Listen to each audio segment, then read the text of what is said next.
Yes. Good night, everyone. Good evening. Hope everyone is doing well. Big up to yourselves. Appreciate you all for tuning in. Today's Wednesday. Time is 9 GMT, well, PM, 9 p.m. GMT time. I hope everyone is doing well. Big ups to yourself. I see a few people already in the chat making some noise. So let me just say hello to everyone in the chat. Please make sure that you can let me know if you can hear me. Let me know whether my sound's coming through okay. Sound seems to be coming through all right here, but yeah, well, let me know in the chat. Manchester boy, big ups to yourself. Hope you're doing well this evening. Hope you're keeping well. Aaron B, what's up, man? What's up? You don't claim the UK no more. Okay. Fair enough then. Fair enough. Let me know why you don't claim it. Is that just because, well, I kind of have reasons why I see in the chat often, so I kind of think I know why, but yeah, definitely let me know why you don't claim it anymore.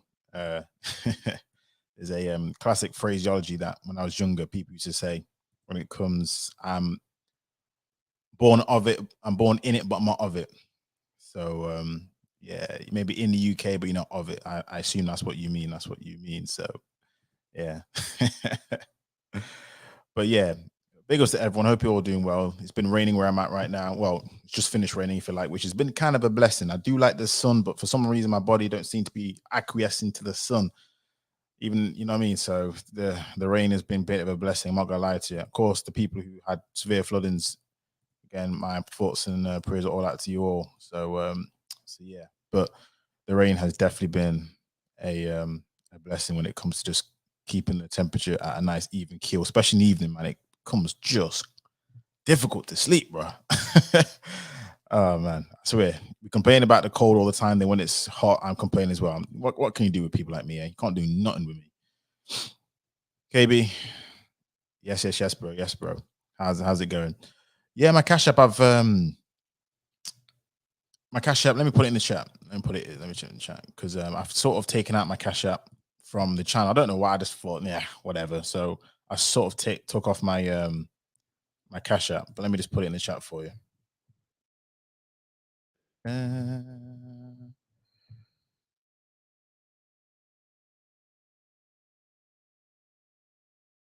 All right, so that's my the handle. So hopefully that is right. So it should be all good on there. So that's my handle right there. But yeah, if you want to put something off and play it, then by all means, no pressure, no force, no anything like that at all. But yeah, man, please let me know if I'm coming through. Go on the chat. Press the one in the chat if I'm coming through right, because I'm gonna get going into this. So I just want to make sure before I start going that you can hear me. And also, if you can hear me, put a one in the chat. Make sure everything's all good. But in the meantime, let me keep going. Let me get going. So, title of this live stream. Now, I did put back this live stream just because something else superseded it. The Passport Bro stream, which, funny enough, some of the comments from a lot of people just proves to me one thing that, you know what, a lot more people are more sensitive about just having a conversation about something more than you give them credit for. Which, listen, I understand that you may have a disagreement or you may disagree, but again, what happens in these sort of spaces is, and this is the, I'll be honest with you, people just come up with ad hominem attacks. I'm like, okay, fair enough then. But that was a funny stream. That was a funny stream and some funny stuff come off the back of it. So I may revisit that at one point or another later on down the line. We'll see. But yeah, so this live stream has kicked up a bit of a storm on the other side of the fence when it comes to everything. Well, everything's woke, everything's diverse, everything is just, oh my God, oh my God, oh my God. So the RAF, let me bring up this article because I'm going to open up the live just so that if you want to come up, you can come up to talk about this, because a few things I just wanted to get into when it comes to this type of topic. I think I did discuss this beforehand. I don't know whether it was on this stream or maybe KB, you had a discussion about this when it comes to diversity and spaces and all that and that kind of stuff. So yeah, I believe so. But let me just share this article on the screen. So it's from The Guardian and it's in regards to the subject at hand. And it reads, the RAF is unashamed of its diversity targets, say head of recruitment.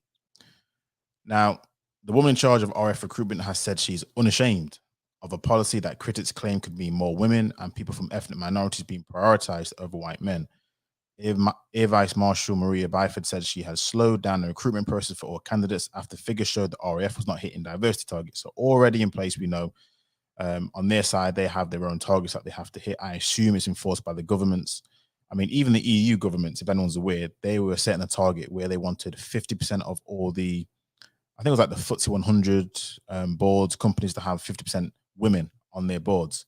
So there's all kinds of targets that companies always have to hit when it comes to just, it could be anything, emissions, targets, wage gaps, everything you can imagine. So this is, this is one of them.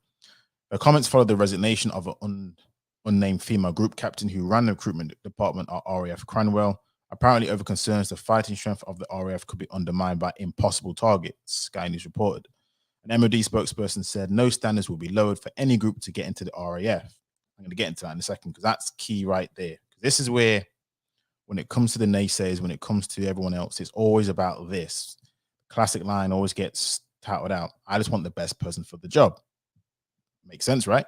We're going to get into what that means and how that can be a coded word or coded set of language of that right there.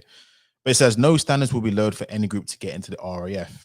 Basic training courses will be full when they commence. There is no threat to the RAF operational effectiveness.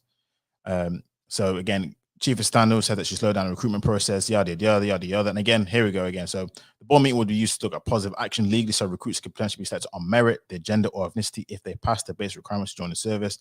I want the best people, so I need the best people to join to achieve the best they can during their service career, and we get what we need from an operational capability perspective, if I can read. And if I can include more women and more people from different backgrounds, in that I think I have a better service in the long run. We are unashamed about doing that because I think it's a good thing. So she said that the RAF has just been shy of meeting its diversity targets for recruitment this year, 25% women and 12% people from ethnic minorities, falling short by 5 percentage points and 4 to 5 percentage points respectfully. So it doesn't seem like they're too far off, but again, this is the situation that we find ourselves in right now. So that's kind of the backdrop when it comes to this particular topic. We all have our targets that we have to hit, and the RAF is no different. Now, this has definitely caused a bit of a stir on the end of, as you can imagine, white men, because this is where it's targeting. Let's just not make no bones over it. It's affecting white men. It's affecting the fact that they can either, basically, they're not going to get employed in the RAF. And what I wanted to do, because this is where things get murky, and even for me, because immediately, and this is where I'll say this, Manchester boy, and this is where it is. Wokeness turns things into shit. I work in London, and the woke BS here is ridiculous. The rest of the country is different by and large. Now, that's interesting because I know where I'm at. There's a lot of drive when it comes to all things, everything, diversity. When it comes to targets for ethnic minorities, when it comes to LGBTQ, when it comes to everything. So where I'm at, and I'm out in London. There's a lot of things in here in which has been driven by the quote unquote diversity, but I want to take it a step back because this is really what I wanted to start with, just to make sure everyone's abundantly clear about what diversity is and what it isn't. Because even I myself had to relearn myself. Diversity is simply this: if you have two people of different ethnicities or different genders who are equally qualified, key this, equally qualified. So you go through the interview process, you go through any sort of evaluation stage, you go through any sort of physical test, any test. But here you have a situation which, if people who've ever done recruitment before, you will get this. If you've ever had a situation where you have two people who are of equal, key in that, equal merit, what they're looking for is to make sure that, this is where we're coming to unconscious bias, or even conscious bias to be fair, but unconscious bias. And what the idea of diversity is to promote people who are of a unrepresented group. Not because they're just trying to fit, the brochure that you see where it's got all these different multicolored people, the rainbows. That's not what diversity is. This is the key thing which gets missed when the diversity question and conversation comes in. So again, just to repeat, the idea is this: it is not to promote people, again, just because they have a different background, just because they want to fit there, or we have all these different types of people. The idea is, if two people, or again, however the selection process works, if it's more than two people for whatever cohort you're doing, if they're all of equal merit, the idea is to say, okay, is a situation where we have over an abundance of, let's say, women. let's now promote men because they're underrepresented group in that area. And the idea, again, this is the next point where it gets a little bit unrealistic. I will agree here, in which what they're trying to do somehow is to replicate the demographics of the UK equally across the board in every industry. And this is where two things, this is where the diversity now becomes more of a case of, can that effectively work? Because let's be honest, groups kind of work in patterns. I don't know if you realize this, but if you're kind of conscious in the workplace, you'd realize that groups operate in patterns.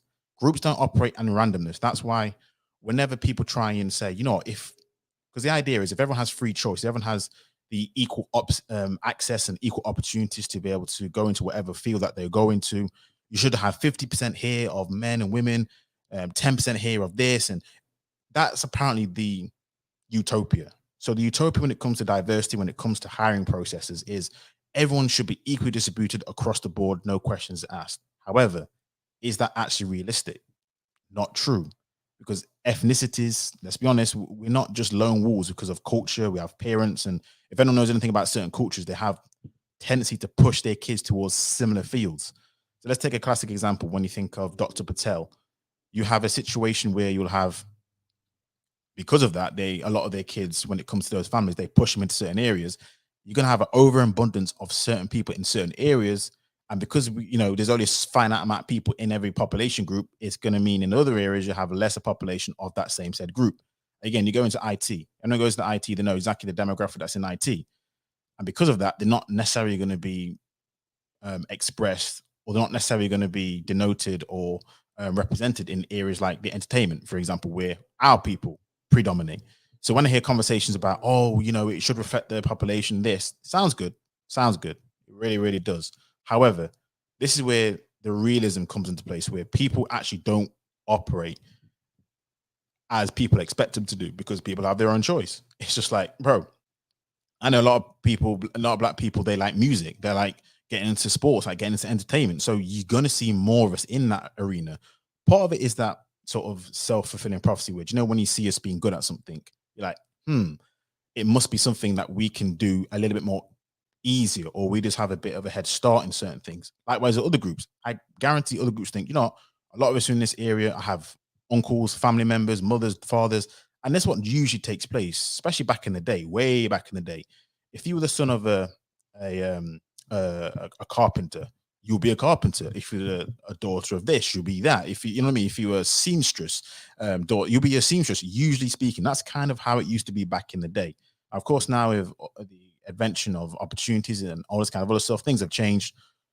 But still, but all and truly, again, once we have this ability of freedom of choice, or we have the ability to be able to just bring down all these barriers, it still doesn't mean that we're always going to hit these targets. But again, and one of the questions I wanted to look into today, and this is what happens when I open up the panel, is just about this side of things. Because one of the questions I put in the live stream is diversity targets a good thing? And I really should have, and what I mean by that is this. We always talk about microaggressions in the workplace, and we always talk about, racism. We always talk about, especially being like the token, the only black person in that area. Now, one of the questions I really wanted to pose, or one of the things which I was reflecting on when it comes to diversity, is this. Say, for example, you are in that environment, because I've been in environments, I don't know about you guys, where you're pretty much the only person of color in that particular room. And one of the things you always, I don't know whether it's just me, maybe when I get older, you just realize, oh, great. You're going to experience a few things. You're going to experience a few microaggressions. You're going to experience some offhanded comments. You're going to experience some things where you're just like, really? Now, again, sometimes you have to get on with things. It's life. It happens. Everyone has these underhanded comments. One of the things I've always realized is, do we put ourselves in harm's way? Sometimes does these targets put people in harm's way? Because if you're the only person of a certain culture or group in an area which is probably doesn't cater towards you, my question is, do you put yourself at harm's way just because of, from a mental and physical perspective? Well, maybe not necessarily physical, but even still, yeah, maybe physical, but most certainly a mental perspective. Because you have to think about, and this is, and you can always tell as well when someone's not used to being around certain groups of people, because they ask you some silly, stupid questions. I mean, some of the questions you get asked and some of the things that happen, just like, what? it would just be some stupid stuff, like from, it sounds minor now, doesn't it? But like from touching your hair to asking you stupid questions about this and that. And then sometimes you feel as like, do I have to now represent my peoples? Anyone get like that where you feel like, you know what, flip a neck. Because I'm the only person in this room, I feel like I'm more under a tight microscope. Even though you realize you're an individual, you realize you're a human being, you realize you're not really thinking about I'm representing the whole entire group. But then it's still you're thinking, yeah, there are some moments where there's situations where am I in a bit of a pressure cooker to sort of, I don't know, put my group on my back and represent, just so that I'm not seen as a the token who's only there purely because he's trying to fulfill a quota, which again nowadays, especially with these kind of reports, it doesn't help imagery. Um, and then B, also, are you feeling this sort of immense pressure just from yourself? Because we all have our pressures, we all have our expectation of ourselves. I'm pretty sure most of us don't want to do the wrong thing at work. Pretty much all of us want to be able to do the right thing. There's always some things where I look at diversity and think, there's a reason why I think other groups seem to target areas. Like when I see the IT area, it's like a load of South Asians seem to be in that area, but they seem to climb around themselves. When I see, again, when I look at even like women, for example, a lot of them will be in HR, a lot of them will be in like operational excellence, whereas men tend to normally gravitate towards the STEM subjects. I think that's to do with just the way how our makeup of gender is, or again, back to beforehand, even in places like Scandinavia, where they're trying to make it so equal, they realize that humans are going to do what humans do. But truth be told, we do have certain strengths and weaknesses that we like to do, and that we operate, and it shows in our choices. Again, men traditionally like more of the STEM subjects, which is why there's a massive push for women in STEM. I'm not saying women don't do STEM, but more often than not, men are going to be in engineering, men are going to be in IT, men are going to be in those sort of areas. Women are going to mostly be in more customer facing, more nurturing soft skills. Again, HR is a big one, operational excellence, those types of things. So when we talk about diversity, if we just take it from its whole branch root, the idea is to make sure that if there are equal components, equal people who go for the same job, and there's an underrepresented group, that underrepresented group will have basically the priority in that situation. So talent wise, it's not diminished. It's all about at that point making sure we can hit whatever, and this is where they have their targets, which then becomes a little bit more of a now, because you have targets, now because you need the X percentage of people, because we want 10% here of this, because the population 10%, we want 50% of this. Now that once that happens, because you're trying to make a perfect utopia what society demographics is, this is where we get mixed up, because at that point we realize, hold on, certain groups like other things overabundance than other groups. Therefore, how in God's earth are you going to get all the population to try and glean to your whims and wins of trying to say, you know, we want everything to be inclusive, want everything to be this. Some things don't actually work out. The only time it does work is in the instance where two or more people, however it works, are equal. That's when the priority. That's what diversity is supposed to be. Because let's be honest, and this is true. We talk about, you know, people always say, I don't see color, I don't see this, and I'm like, I know you're lying. I know you're lying. We see everything. We see color. We see height. We see weight. We see religion, if that's visible, bro. We see everything, every flipping thing. So when people say I don't see this, I don't see that, this is one of the classic lines I hear whenever these kind of conversations come into place. We really do see it. We really, really do. And even though I really do hate this whole unconscious bias stuff, I really do. There is an element to it where you have to say and concede, yeah, there will be that, just generally speaking, because at the end of the day, you are going to be more at home. And this is to everyone, by the way. This ain't just for one particular demographic. This is for everyone. You're going to be more at home, or you're going to probably have more of a empathetic plight to people who look like you, probably sound like you, probably from the same era as you. All these kind of things come into play because you're a human being. Women love to see, I love to see women getting through. Men will say, I love to see another guy coming through. For the black guy, I love to see another black guy coming through. Asian guy, I love to see another Asian guy come through. White guy said, I'd probably love to see another white guy come through, if it's in the area which they're underrepresented. It's just natural. So there is an element of conscious bias that does exist, which is why these things, I suppose, have been brought into place. And even let's not even talk about nepotism, because this is another thing what kind of kills me with the opposition when it comes to, oh, I don't see color, I don't see this. And I thought to myself, when I look at the Prime Minister, look at Boris Johnson, and we look at his rise in terms of his career, can someone please, does someone please tell me that's the best person for the job? Does someone want to tell me that's the best person for the job? Does someone not want to tell me that there's a bit of nepotism that goes on within these elements? Does someone want to look at me with a straight face? I know I'm on not on camera, but does someone want to actually come to me with a straight face and say, in these areas, these high paying, high fluent areas, we have all these boards, you have all these sons of these execs, all these people with these contacts. Are you trying to tell me that there isn't some sort of conscious bias that exists? And that the only reason why these guys get the opportunity to mess up, come back again, mess up, come back again, mess up, come back again, and then get the top shot? Are you trying to tell me there is an element of nepotism there, some sort of conscious bias?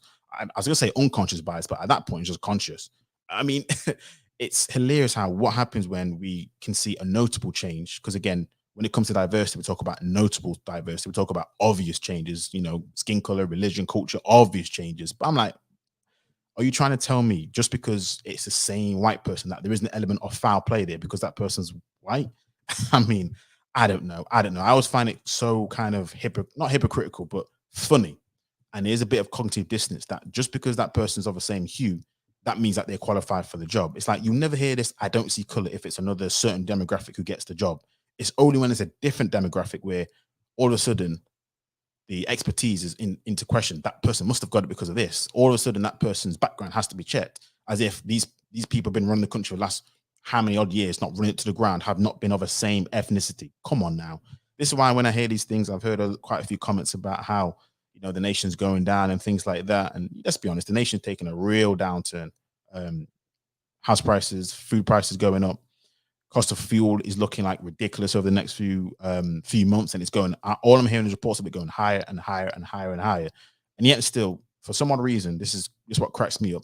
Things like diversity hiring is the reason why this is taking place. Apparently, the reason why the whole country is messed in place is because we have diversity people. We have all. It's like, bro, we only make up about less than I think it's 15% of the population is like non-white British, and if you look at non-white, it's probably even less than, let's say less than 12% at that point. You just like, you're telling me these people are responsible for all the BS, all the BS policies, all the BS for financial gains, economic, all these kind of things that have taken place. That's because of us. I'm like, we don't have that much of a pulling power, even when it comes to a voting stance, when it comes to all the votes that all the Brexit that took place and all the things that happened before then. It's like, come on now. It's just a lot of things just seem to be gaslighting. A lot of things just seem to be missing the mark. A lot of things just don't seem to work. But diversity, is it a good thing or is it a bad thing? In truth, if it's used in its purest sense, it's not a bad thing. The problem is now, as most things, it transforms and morphs itself into something that it's not. Again, like I was saying beforehand, we're trying to get everything to represent the population in such a way which it won't work. So this is where, like most movements and most things, it starts off in a good way, but then all of a sudden it sort of gets molded, it gets, changed, transformed, transfixed. So the essence of what it was gets missed and gets lost, and the word becomes pejorative. So now when you hear the word diversity, it's always used in a negative light. Again, as Manchester Boy was saying, woke. And we always see a negative connotation with it. But in essence, the core root of it, it actually was made to make sure that, again, it eliminates any conscious bias. Because again, if you have, like at school, if you have a friend, I don't know, you may be on a football team, and you have somebody who could be equal or better than your friend, but you're picking a team, you're one side of the captain, you are likely to pick your friend over that other person because you have that bit of a conscious bias, a connection to it. It's the same thing how it's supposed to work. In either essence, if that other person is equal or better than, then that's supposed to be the other person. Same thing happens in the workplace. There are situations I've seen it where people have liked other people better for whatever reason. You don't have to get into all of it, but there are known situations that I've been in where I've seen it, and it's got to such a stage where they've had to go to HR to say, look, I know that person got the job, but I know for a fact some foul play took place. And I never forget that work. There was a massive hoo-ha-ha that took place. They had to look into interview process again. They had to redo everything. And that person who did get it, didn't get it. And it's like, man, they're all, in the essence of diversity, there is a reason why that was put in place. A lot of things that took place, even now to this day, once you realize how people got hired, it's like, man, it is crazy. When I look at job postings and things like that, I know for a fact that some people have things earmarked for certain people. There are certain things. It's just, to say that there's no negative foul play in this kind of stuff is just laughable. As much as you want to say, oh, it's the best person for the job this, the best person for the job that, let's be honest. A lot of times there are things in place which actually prevent it from taking place.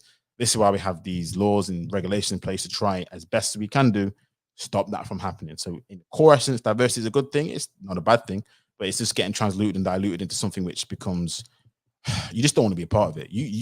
This is the next thing. You just don't want to be a part of it.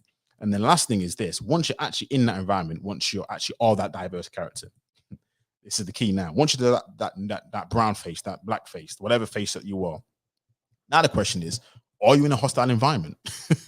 Now this is something completely not the same, but you know when anyone watched The Apprentice, and um, at the start of The Apprentice, it wasn't the whole Lord Sugar is doing a business partner up with whoever it is by investing so much thousands into their business.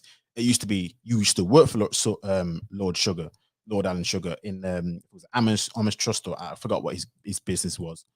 Now, a lot of people who actually did that got a lot of disrespect because guess what? It was a hostile environment because people thought you weren't good enough to get in here off merit. You had to go on a cheap, tacky TV show in order to get a job at The Apprentice. So I know it's a bigger stage. I know it's a kind of a different scenario, but the idea is still the same. Okay, you may have been hired on a different type of path, but the question is, are you going into a hostile environment? I remember one of the girls, I think her name was Stella. She even filed a claim against Lord Sugar because of the workplace environment, because she was going into a hostile environment of people who wouldn't accept her, because she was different, because she was not somebody who they thought, you know what, you didn't deserve this job. Even though, for all we know, her CV was stacked up just as good as her, but because they went through a different process, because they had that different lit of TV coverage, it was basically, you know what, you ain't good enough, or you're not supposed to be there. That's the same face there.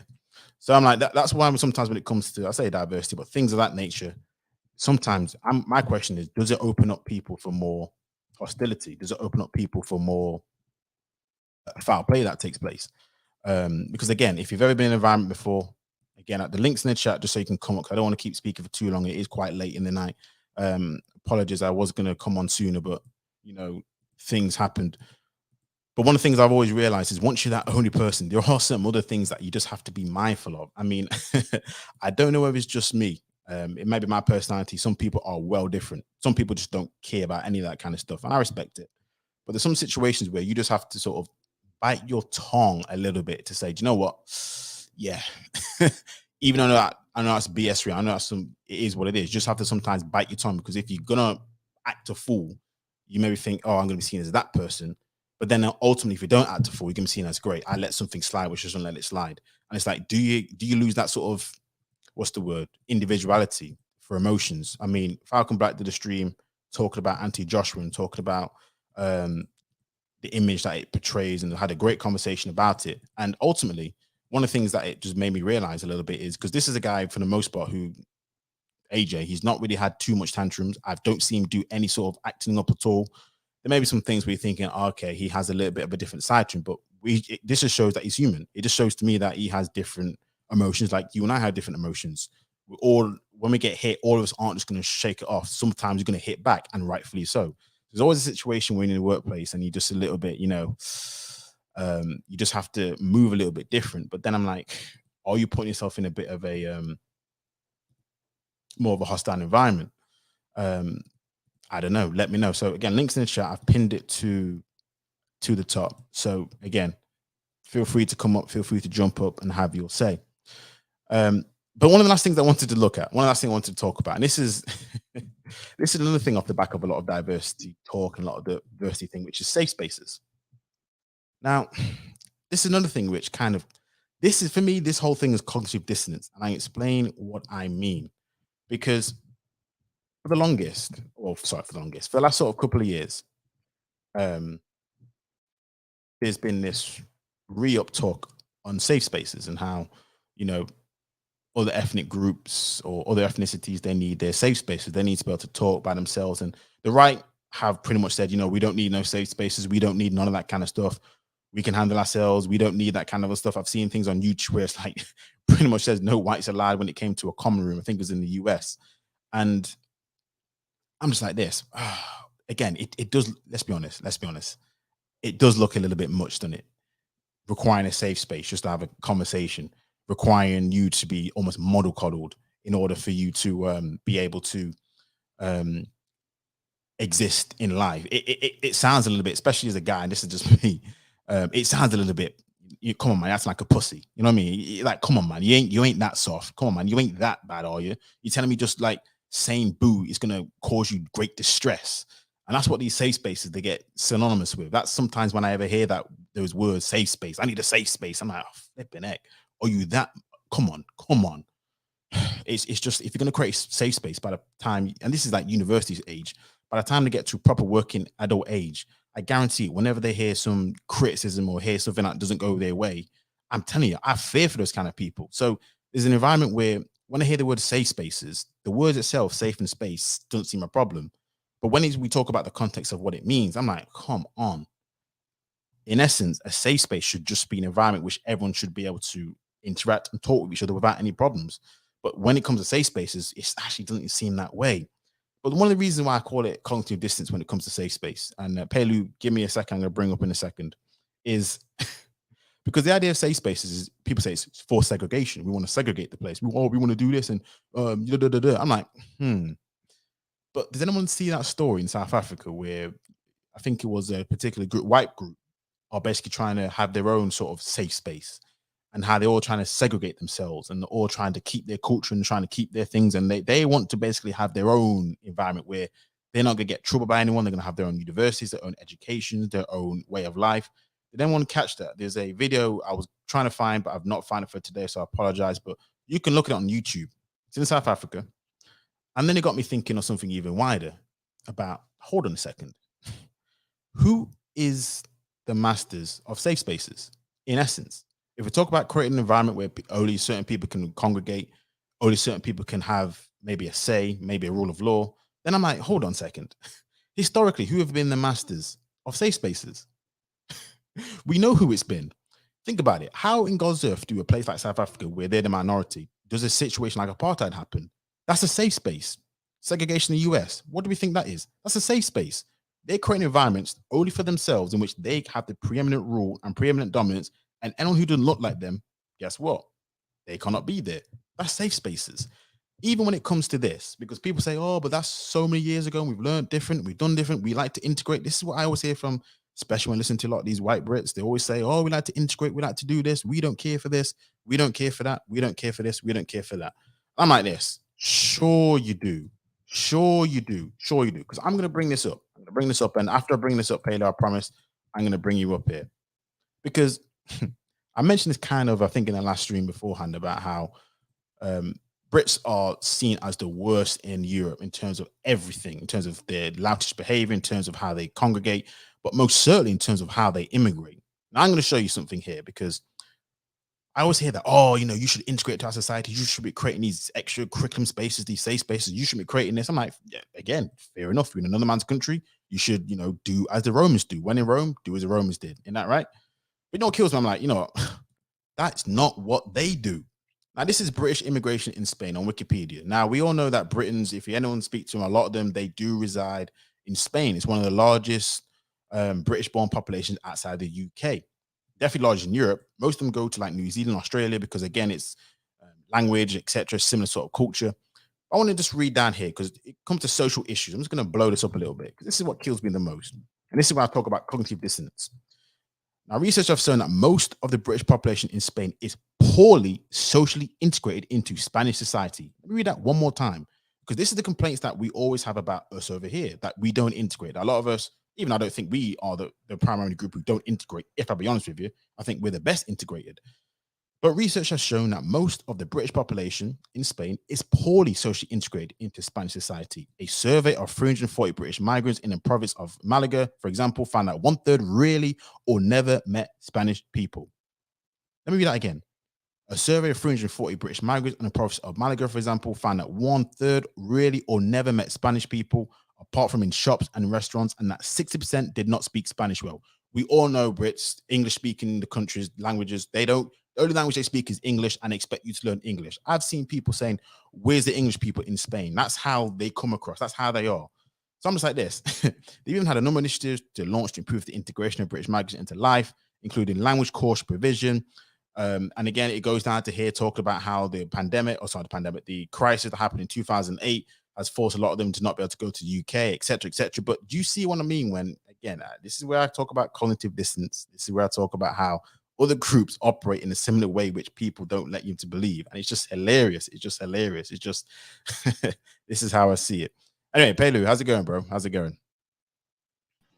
It's going great. It's going great. Thanks for having me. Yeah, awesome. Yeah. Awesome. I don't know how much you caught to Yeah. it, but let me just start off with this. What are your thoughts on the set diversity as a whole?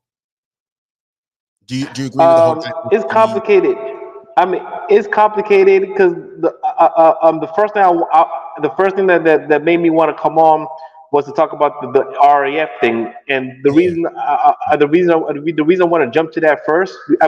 Your question is good. I'm gonna get to your question, right? I'm gonna get to what you want. The only reason I want to get off my chest because a true story that my grandma, right, her brother, my granduncle was actually an RAF veteran in World War II. He's one of the first black veterans of the RAF in those days when they were recruiting in the in the RF from Sierra Leone.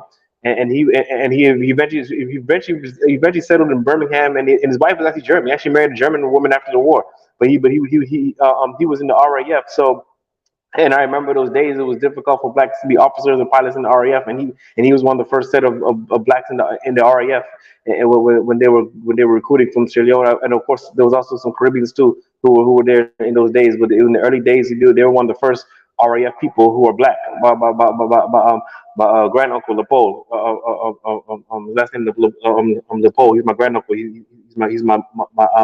My father's mother is brother. As a matter of fact, my uncle, my father's brother is actually named after him because he was my father's brother was born when my grand uncle came back from Sierra Leone from the war. So yeah, so I have history with the RAF. But I think this thing of saying that they're not recruiting, I don't know the whole story, but I just see the title. They're not recruiting whites to the RAF. That don't make no sense because first and foremost, in the military, the people you want are the people who want to be there. You want the sure. people who want to be there the most. You don't want to say it's black, white. You want those who want to be there to be there the most because they're going to fight the best because they want to be there. You know what I'm trying to say? So you try to recruit who wants to be there. So whoever wants to be there and wants to put themselves in that situation, that's the ones who you want because you want people. In the military, it's not about color because the military is about confidence because you don't want to lose the battle because you want to have a BME. You want to have a diversity thing. No, the military is about winning battles. You want to win battles. You know what I'm saying? So you have to pick the most competent and the people who want to be there and the people who volunteer to be there who want to fight. Because if you have people who just don't want to be there, just recruiting people and just to be there and just because they're black or white or whatever, I mean that's a recipe for disaster, especially for national security. That's a national security disaster, and I think that whole policy is just insane. No, I definitely hear that, and that is true. At the end of the day, you're going to want people who wants to be there, and the thing is, I will say this: the article doesn't really say it's trying to attract people who doesn't want to apply. I think it's a case of this is how I understand it: is when people apply, they're trying to okay, if you're not an ethnic minority, if you're not white, for example, oh, okay, we're gonna have to pay extra attention or extra um bit of support for that person. I think it's this is what I assume it should be in the lineup because there's no way they can pick someone off the street and say apply for the RAF and the person doesn't want to apply for the RAF. You know what I mean? I don't think that's going to work that way because you're right. You want people who wants to actually be in the RAF. It's not going to work that way. So I believe that's the case. I think in that respect that they're just trying to make sure that the people who are applying, the ones who are probably overlooked, they're the ones who get more of a look in. That's what in a perfect world it wants it to be, but we know it's not a perfect world. Okay, so basically, so the RAF is having a lot. Okay, so what's the issue? Because okay, so is the RAF under recruited or over recruited? So you tell me more people want to be in the RAF than spots are available. Is that the issue? That's a good problem. Yeah, Then there's more. it's The more, it's more of the wrong people that they don't want. That's what it is. they say the wrong people they don't want. So this is why they stopped recruiting white people. So they've paused white men because white men are majority of the people in the country in applying for the position. So that's what they're doing. They're saying, you know what, we're gonna stop recruiting white men because we're recruiting too many of them, and we're gonna try and recruit other people. I mean that's a dumb. But in the military, I think that's the wrong place to do it. I mean, I can understand if there was an issue where blacks couldn't get in, but if Yeah, blacks are applying, like if blacks are applying to get in and they're not getting in, then that's an issue. Yes, right. If they're applying but they can't get in, but if you have an issue where whites are applying and you're not letting them get in, I mean, or you're recruiting. I mean, you need to recruit who wants to be there first and foremost. If blacks want to be there, recruit them. If whites want to be there, recruit them. But to say I'm recruiting, I'm specifically recruiting blacks instead of whites, I think that's a recipe for disaster in the military. Yeah, I hear what you're saying. I hear what you're saying. Now, I want to ask this question about, let's go to gender diversity here, because this is something which has been on my mind when it comes to the military. I don't know what your views are on this, though. Do you think that certain roles are more designed for certain genders? And because I think the military is one of them, you know. I think that, look, as for me, I would never let my daughter be in the military ever, ever, ever in her life. No, I think military is an entirely male job. But I think there might be exceptions. I think you can have an auxiliary women's corps, and I think Right. they could do certain things. Yes, I think there could be an auxiliary women's corps, but I think mainly military is a man's job. I think there can be an auxiliary women's corps that could do some support roles, but that's about it. The thing is, I agree with you, because you have, for example, you can have officers, you can have people who aren't, front lines, those types of places in a lot of the military forces. So I hear you there. But yeah, when it comes to like the front, how we see the front lines, army, RAF, those kind of things, yeah, for me, that should be strictly male dominated. And here's the thing, I think people will say, um, he's got drones. Are you telling me that a woman can't operate a drone like a man? So I think the art of war has changed now. And Fiona, yeah, this is what we talk about with other positions. So military nurses and medics, certain things we have no problem. But when it comes to sometimes the almost like the quote unquote war where you're having your gun, you're going out there. I think for me, I don't know, that seems to be should be reserved for men, in my opinion, or they're Yes, the ones me who have to too. be. Yeah. Yeah, and that's what when she's saying about the medics. Yes, I think they could be military nurses. I'm trying to say, I think women could have there should be an auxiliary corps of Yeah. women. They should have a women's auxiliary corps that works with the military. They could do them other jobs. They could do like they could do like nurses and all the other stuff. They could do support roles. I think women can have a support role in the military, but I think the main uniform armed services should be men only. No, I hear you. Because that's one of the things that they're trying to force as well. It's not just about whether it's um, I don't know, a black man or a brown man. It's actually women as well. They want them in the areas. Now, I don't know. It doesn't say what position, so it doesn't say, like you said, if it's any auxiliary sort of roles or anything like that. But they do want them. So I'm thinking, this is where for me, for roles like this, it can be a bit of a you're going to shoot yourself in the foot. So Yes, uh, and I think certain things is not just even the capabilities of women. First of all, I think certain things is not even if women have I'm not saying women don't have certain capabilities, but certain structures I think it's better if all men are involved in it because it's a structural cultural thing. You want a streamlined army who works who functions like men are. Look, when you mix genders, it adds a level of complications that I don't think we need in the military. I think you know what I'm saying. I think if it was strictly men, and you could keep a certain strict discipline that you won't have with women around. That's what I've seen in real life. In real life, when you add women to a situation, it always complicates the matter. It always complicates the matter when you add women. And especially something military, you want to be streamlined and efficient and deadly and accurate and with killer instincts. And I think that is a men's thing and should reserve for men to do the killing. yeah, no, I hear you. I hear you. I mean, like my uncles, they were in the army, they were in the military, and it's just like, yeah, it can complicate, as we know, because it's just the woman man dynamic. We know what it's all about when it comes to that kind of stuff. Now, granted, I'm not saying that's always going to be that bad, but yeah, it's kind of a case where, yeah, you want it to be literally, we're here for this. This is you putting your line on the line for your country. This is what it needs to be.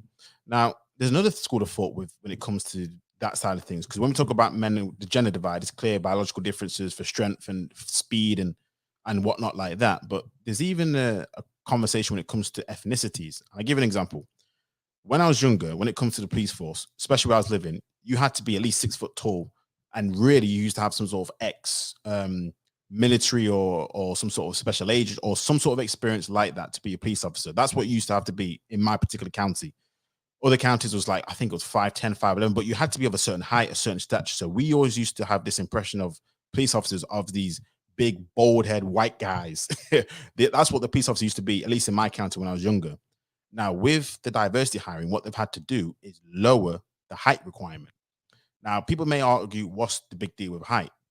So, for example, if you're like traditionally average people from like Bangladeshi, Pakistani origin, they're usually shorter than the average, let's say, white or black male. So people ask, what's the difference? Now, when it comes to police officing and just on the street, there's a sorts of intimidation you kind of want to see from your officers. You want to that big guy, that big bold guy coming to you is a lot different than some short guy who doesn't look as imposing. And this is where some of the diversity targets can, I don't know what your thoughts are on this when it comes to these things. I mean, for me personally, people argue it's created a lack of standards just because of that fact. It sounds small, but it's kind of big in a way because you want your officers to be imposing. You want them to be like, don't mess with these guys. You see what I mean? I've not really asked you a question, but I hope that makes sense. You're on mute if you're talking, by the way.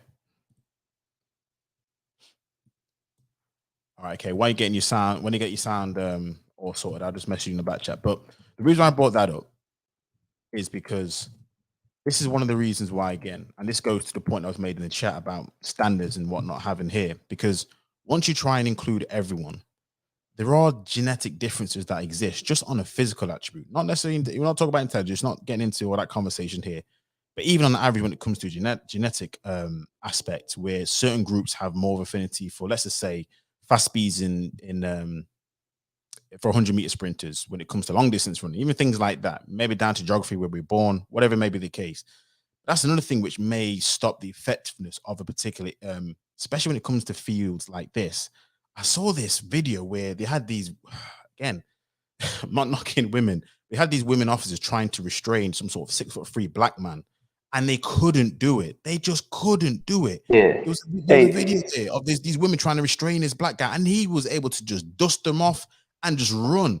And it's like they had to call backup and had like all these police officers purely because from a physical aspect, and we don't have like guns like that over here. They just don't even have the physical ability to be able to restrain the person that they needed to. So all these things, it counts. Okay. Yeah. The reason why, because I'm still at work, so that's why sometimes if you see me not talking, is because I'm at work and I start to deal with people, right? But yeah, as I was saying, like the height requirement, I never heard of in America. We don't have the height requirement for police because even me, I do some similar work to that, and but I know a lot of people in police who are shorter than I am, and because I'm sort of a law enforcement myself. But even the man, because I know some guys who are 5'7", but they're stocky and they'll punish you. Like they're huge. I know some guys who are 5'7", but they're like huge. You know what I'm trying to say? They're huge. Like they're like Popeye. They're like huge. They're like stocky and big. So I don't think there needs to be that much of a height requirement if the man is physically able, because a lot of people are 5'9", 5'7", 5 something, but they have the strength. If they have the strength for it, I don't think you should discriminate against the man. In America, all of us are armed, so it's different. I mean, it's not about intimidation, because you know the police are serious here because they'll shoot you. So it's a different ball game than in Britain. You might need maybe that's in Britain is more psychological, because over here nobody cares about the psychology. Everybody cares about the hard fact that you can get killed, right? Because it's different over here. It's not that mind game is not in America. But I still think it should still be men. Exactly, men are just physically stronger. Like even a short man is way stronger than a woman. Even a 5'5" man is going to outpower a 6-foot woman. That's just how it is. Yeah,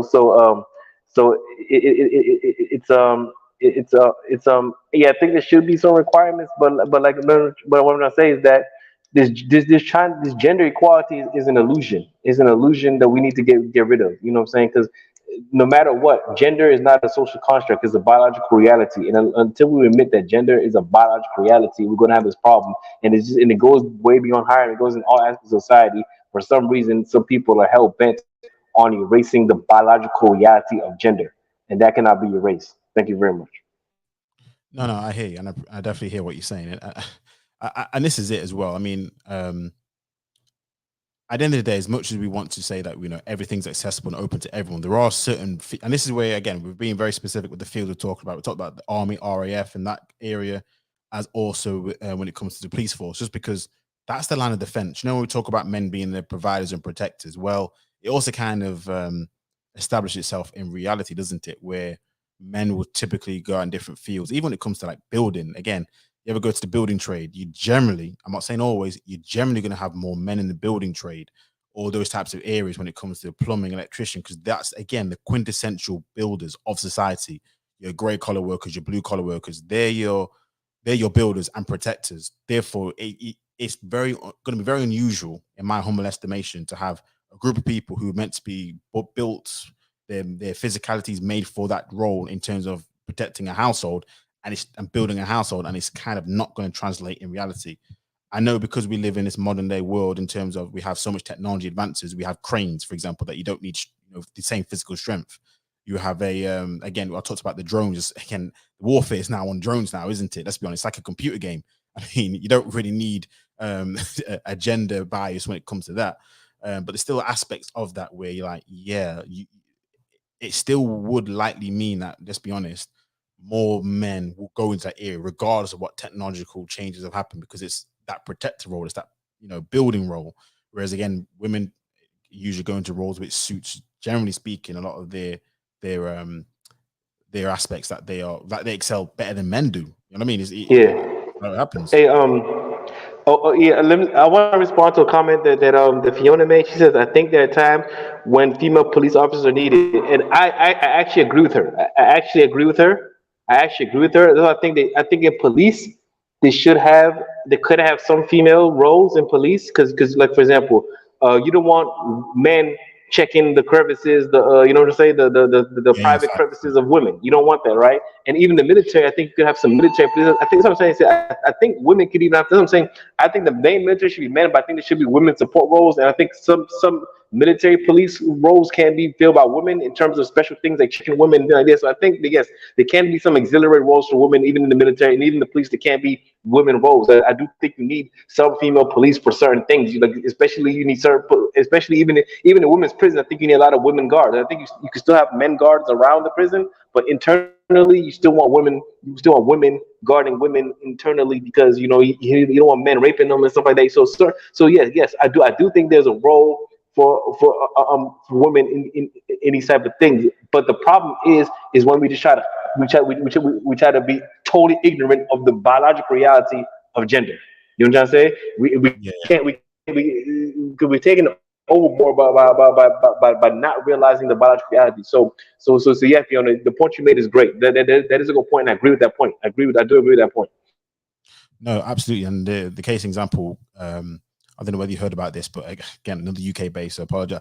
UK based situation where this girl, she was like 14 years old, and they was checking her for weed and cannabis, and they administered some sort of, let's be honest, a check where she was on a period and everything, and it was just awful. And they actually did like a strip search on her period, and it was awful. And it's like, why wasn't, I mean, there's so much questions to ask on that anyway, but it wasn't even a woman officer there to at least say, look, she's on a period, give us some privacy, let us do it properly, appropriately. It was none of that kind of stuff.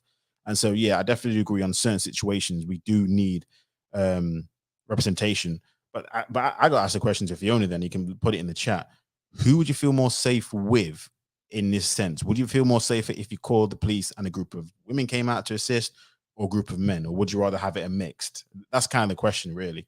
Because even still, I think most people have a sense of more when it comes to making sure that the issues resolve, more of a calm, maybe. I don't know when it comes to, men being on the job, when it comes to other things. And then it all depends, I suppose. But before I go, I was going to shout. One sec. I'm going to let KB, thank you very much for the cash app. Just going to read it out. So for showing support, my brother, keep going. Appreciate that, KB. As always, thank you. Again, if you want to come up, by all means, you can do. Links pinned to the chat. You're going to say something? No, yeah. I was going to say, yeah. For that question, that was a good question you asked about. Would you rather see men or would you rather see women? Of course, I rather see men. If I'm in danger, I'd rather have men come in danger. Yeah, but that's what I'm saying. I think the front line should still be men, but I think there's still roles for women. You know what I'm saying? But there's still auxiliary roles for women. Like this, yeah. In most situations, yes, you want a man being your first responder in a deadly situation. In most situations, but then some things like searching, you want women. You want to have women backup. You want to have some women who do the work, because I wouldn't want my daughter or my wife or anybody being searched by a man. You know what I'm saying? I wouldn't want them being searched by a man. They need so women have their roles even in law enforcement, even in the military. But I think it should be an auxiliary role apart from the main role. I think we should acknowledge that the main the front line is the men, and then the women could have the auxiliary roles, especially they should have a special tasks. You know what I'm saying? Special tasks deserve women. So I do think there should be a women's task force to do special tasks that need women. Yes.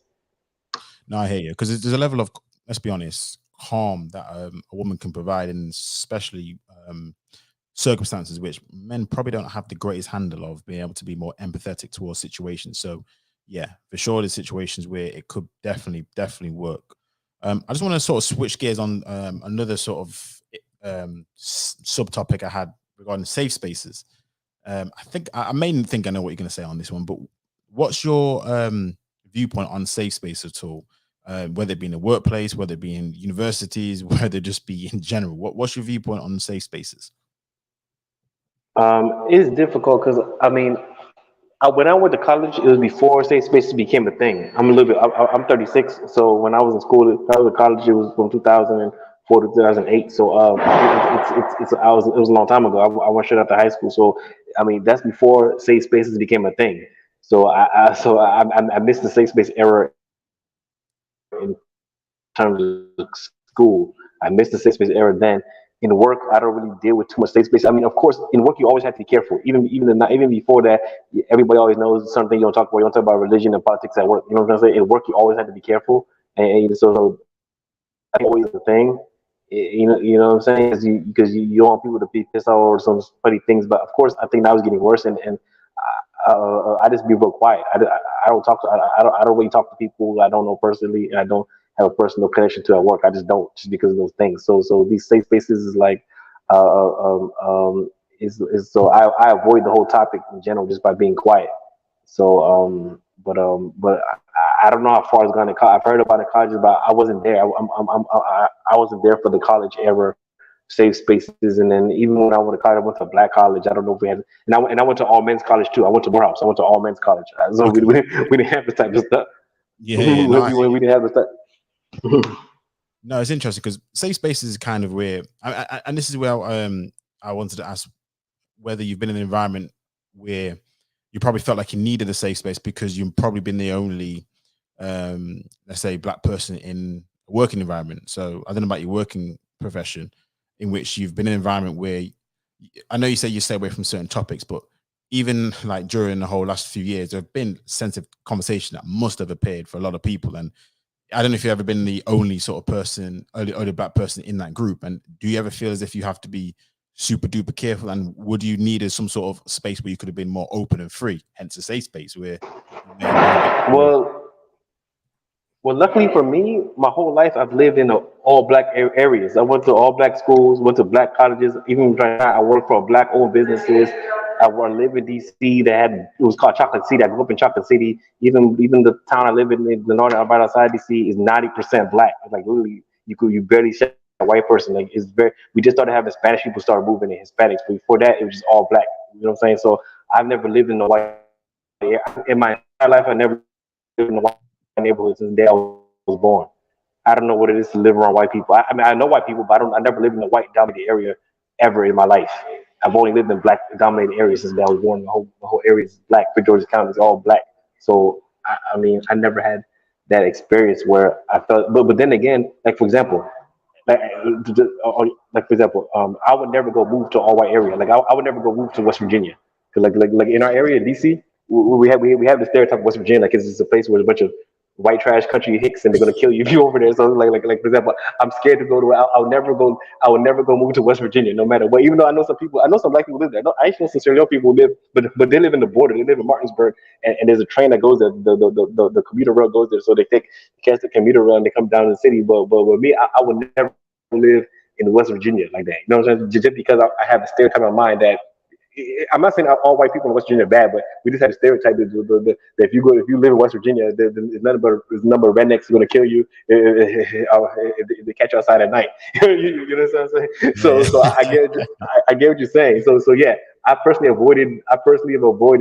I personally don't go areas where I know it's always a bunch of white people, and my whole life I lived around black people. When I was in DC or when I was living in Atlanta, when I was going to college in Atlanta. It was all black. When Morehouse, where the neighborhood was in the west side of Atlanta, that whole side is nothing but black people over there. You know what I'm saying? So I've never done that. I've stuck to the black community, and luckily, America is bigger than Britain, and is more blacks in America. It's like in America, you have entire areas with nothing but black folks. I know, and know in Britain is different because Britain, even in the black neighborhoods, is still not all black. You know what I'm saying? It's not all. I know it's, but us, you could literally live in a place and not see any white people for miles and miles and miles.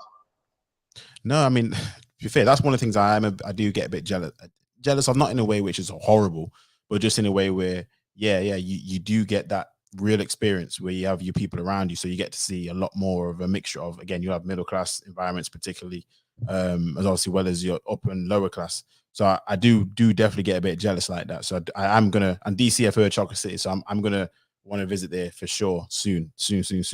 Now I just want to ask you this then: is it a conscious decision then that you want to stay in a black environment? Is it purely because you feel, and this is when I'm going to use the word safe space, that's more of a safe environment than, even though I know it's a stereotype about West Virginia, but forget West Virginia for a second.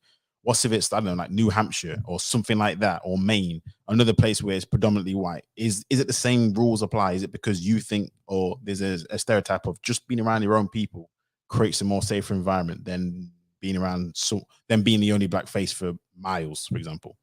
Yes.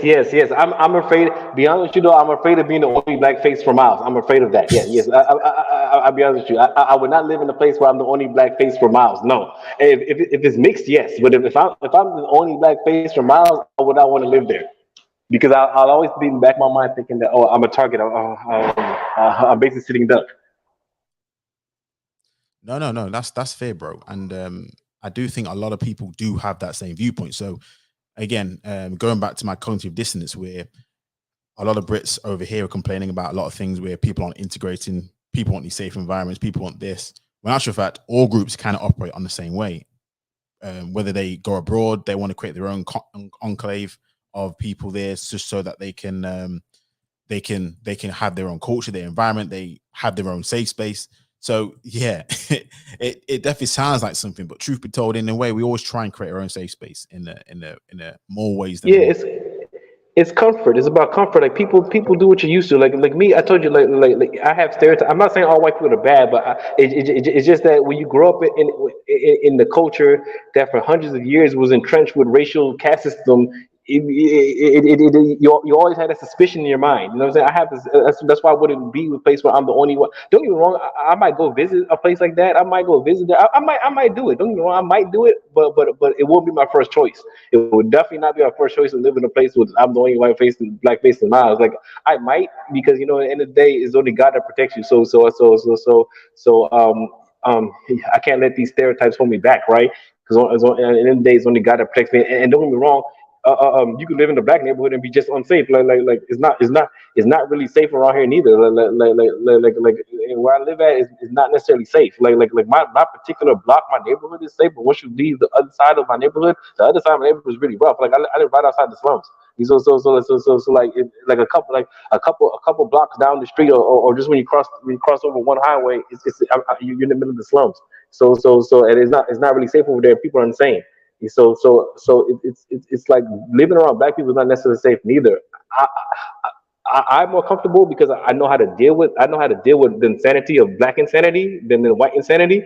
So I'm not saying so I'm not saying they're better. I just know how to deal with black insanity, and I don't know how to deal with white insanity.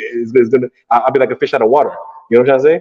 I'm more used to the insaneness that black people have. So I know how to navigate the hood. I don't know how to navigate the white area. No, I hear you, and funny enough, a lot of times, and this is where on another panel, another live stream I was on, it was a situation where people have moved for jobs and have gone into environment, or even when it comes to interracial dating, and this is where sometimes people always use this word love, but when they have kids in an environment which is predominantly all white, for example, I've had so many horrible stories, because even though they've like grown up like, if I need to move, I can move. There's also the other effect of maybe your wife may be in an area that they don't like, or your children may be in an area that they can't handle. And then you have that real conversation about other things, which in a predominantly either black or white area, which you're the majority, is a different conversation. So it's very, very interesting. Mr. Masanda, welcome back again. I don't know how much you've caught of the stream at all, but we're just talking really about diversity and safe spaces at the moment at all. I know you're South Africa. Hello. Hello. No, oh, I thought, yeah, that's why I looked up. RAF is it's what your airspace force, right, in the Oh yeah, UK. RAF. Yeah. Oh yeah, yeah. I was reading that story before I came in. I just wanna come in to Oh yeah. understand So, also so the. go ahead. Oh no, so do I don't know. My initial thought was that maybe they're trying to say white women. I guess like this is just the because they just said white men, didn't say white people. So do you think maybe it's a way to like try to bring in more women into things? I mean, most people presume it as anti-white, but maybe it would just be anti-white male, similar to what happened in the U.S. with affirmative action there. Kind of. I mean, it's code for anyone who's not white, who's not a white man. That's kind of what it is. But I don't know if you caught what I said at the start, but diversity or affirmative action is about this. If you have like two qualified people, both same qualifications, same level of skill, same level of competency, what affirmative action or diversity is to do is to say if you're an underrepresented group, this is where you'd get the sort of the opportunity to be in that job. That's what diversity or affirmative action is. It's not just a case of, oh, you're black, here you go. Oh, you're a woman, here you go. Oh, you're this, or you're LGBTQ, here you go. That's not what it's about, which people do see it as because of stories like this. Yeah, isn't what percentage of white male are in the RAF? Good question. I'm not too sure. I know for a fact that they're not too far off their targets for getting the right diversity. So it's not like 80% or 90% white men. But I'm not entirely too sure, actually. I think that they were only like 4 to 5 percentage points off. So it's not necessarily that. Where is the UK military base anyway? If you're living in like an island, What is a few bases? that's the first thing You have a I'm few thinking bases, of. don't you? Like, You have a few bases that understand well. It depends whereabouts No, you are. but what you mean if you live in an island? What does it being an island got to do with having a military? Carl only knows. no, I'm just wondering. I'm just wondering. Because look, I first of just all, wondering. they had you first of all you still need a military and Britain, you know how many wars Britain has fought even being an island outside of the island. They fought around the world. I mean, nowadays they can't do it as much because now the navy is not as big as it used to be. When they used to have a good navy, they used to be able to send troops around the world and fight troops around the world. And then the air force, you still need an air force. If you have an air force, you're not stuck to an island. You could planes move. You know that, right? Yeah, yeah, yeah. No, I was just asking, man. As in, it was just a question I was asking. I'm actually looking into military bases of the UK now. I mean, yeah, They got bases in Britain, and they got them in different countries. Matter of fact, they used to have for a long time up until the '90s. Britain still had a navy base in Sierra Leone. They still had a navy base until the '90s. But until when the Civil War happened in Sierra Leone, they pulled out the navy base. absolutely. But Yeah, again, it's not as big as the US, but yeah, I see. Yeah, because yeah, but US has daily keep this in mind, bases all over. understand that you talk about the US, the Brits are how listen, the US don't even compare to the empire the Brits had. I know this is going way back, but the Brits have been the greatest empire that's ever lived. Most nations that have independence is from Britain, not the US. Just to note. So that's how And strong did the US even colonize? I mean, besides Liberia, did they actually colonize a country? I mean, they I may don't have think they have. funded wars. No, they Yeah, haven't. They haven't. But us get back on topic. Let's get back on topic then. No, So no, yeah, yeah. they colonized Philippines. The U.S. did colonize Philippines. I thought, Philippines. I Oh thought it was yeah, yeah. Spain I've as heard that. well. Yeah, I've they heard that. colonized Philippines. They colonized I've heard Philippines. that. They took it from Spain. They had a war with All Spain right, yeah. for the independence of Cuba, and then when they did that, they took over Puerto Rico, Philippines, and Guam. Cool. But yeah, I suppose the influence is not really for colonization, nowhere near as much as like France, even for example. Jesus. But yeah, anyway, getting back to topic then, Mr. because I've not really got your thoughts on this then. So you brought up the RAF then. So let me ask you this question.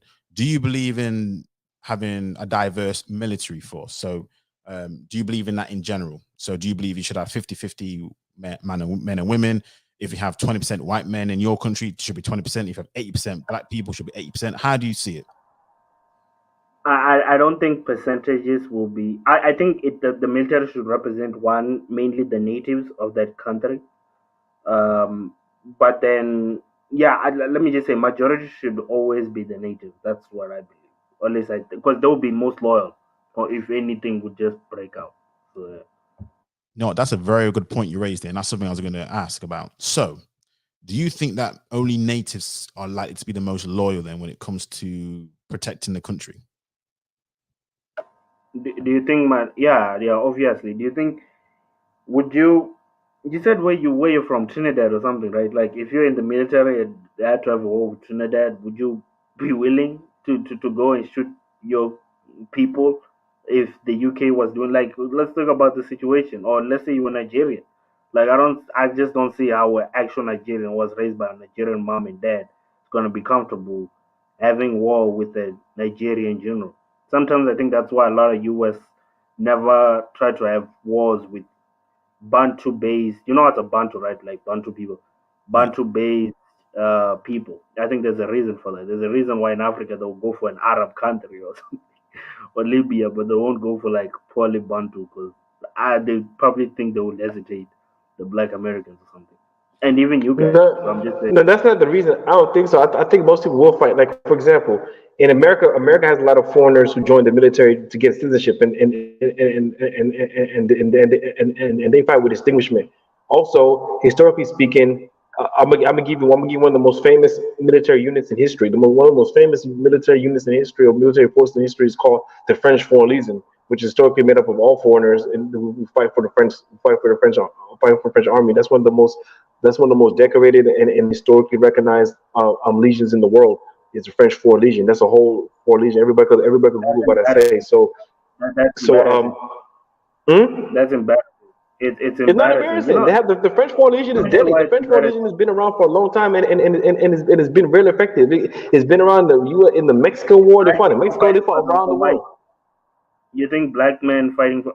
Show me any African general who's ever commanded a bunch of white people to take war in a lot of generals. Colin Powell. He was Colin Powell in America. Colin Powell. Okay. In America, the current defense minister is a former general. The current defense minister, Austin. What's the name? Oh, the current defense minister. This guy in Africa. There's no African country that had a large portion of whites and said, "Let's go and have wars with even other white people as my white army." You said in Africa, a black general commanding white soldiers in Africa? Obviously black, yeah. Let me say in African. Will show me you say in Africa, you want me to give an example of a black general commanding a bunch of white soldiers? I mean, that's kind of I don't know I don't see how that even happens. You saying in Africa, you want an African general commanding white soldiers in Africa? Like, where do white soldiers come from for this black general to command?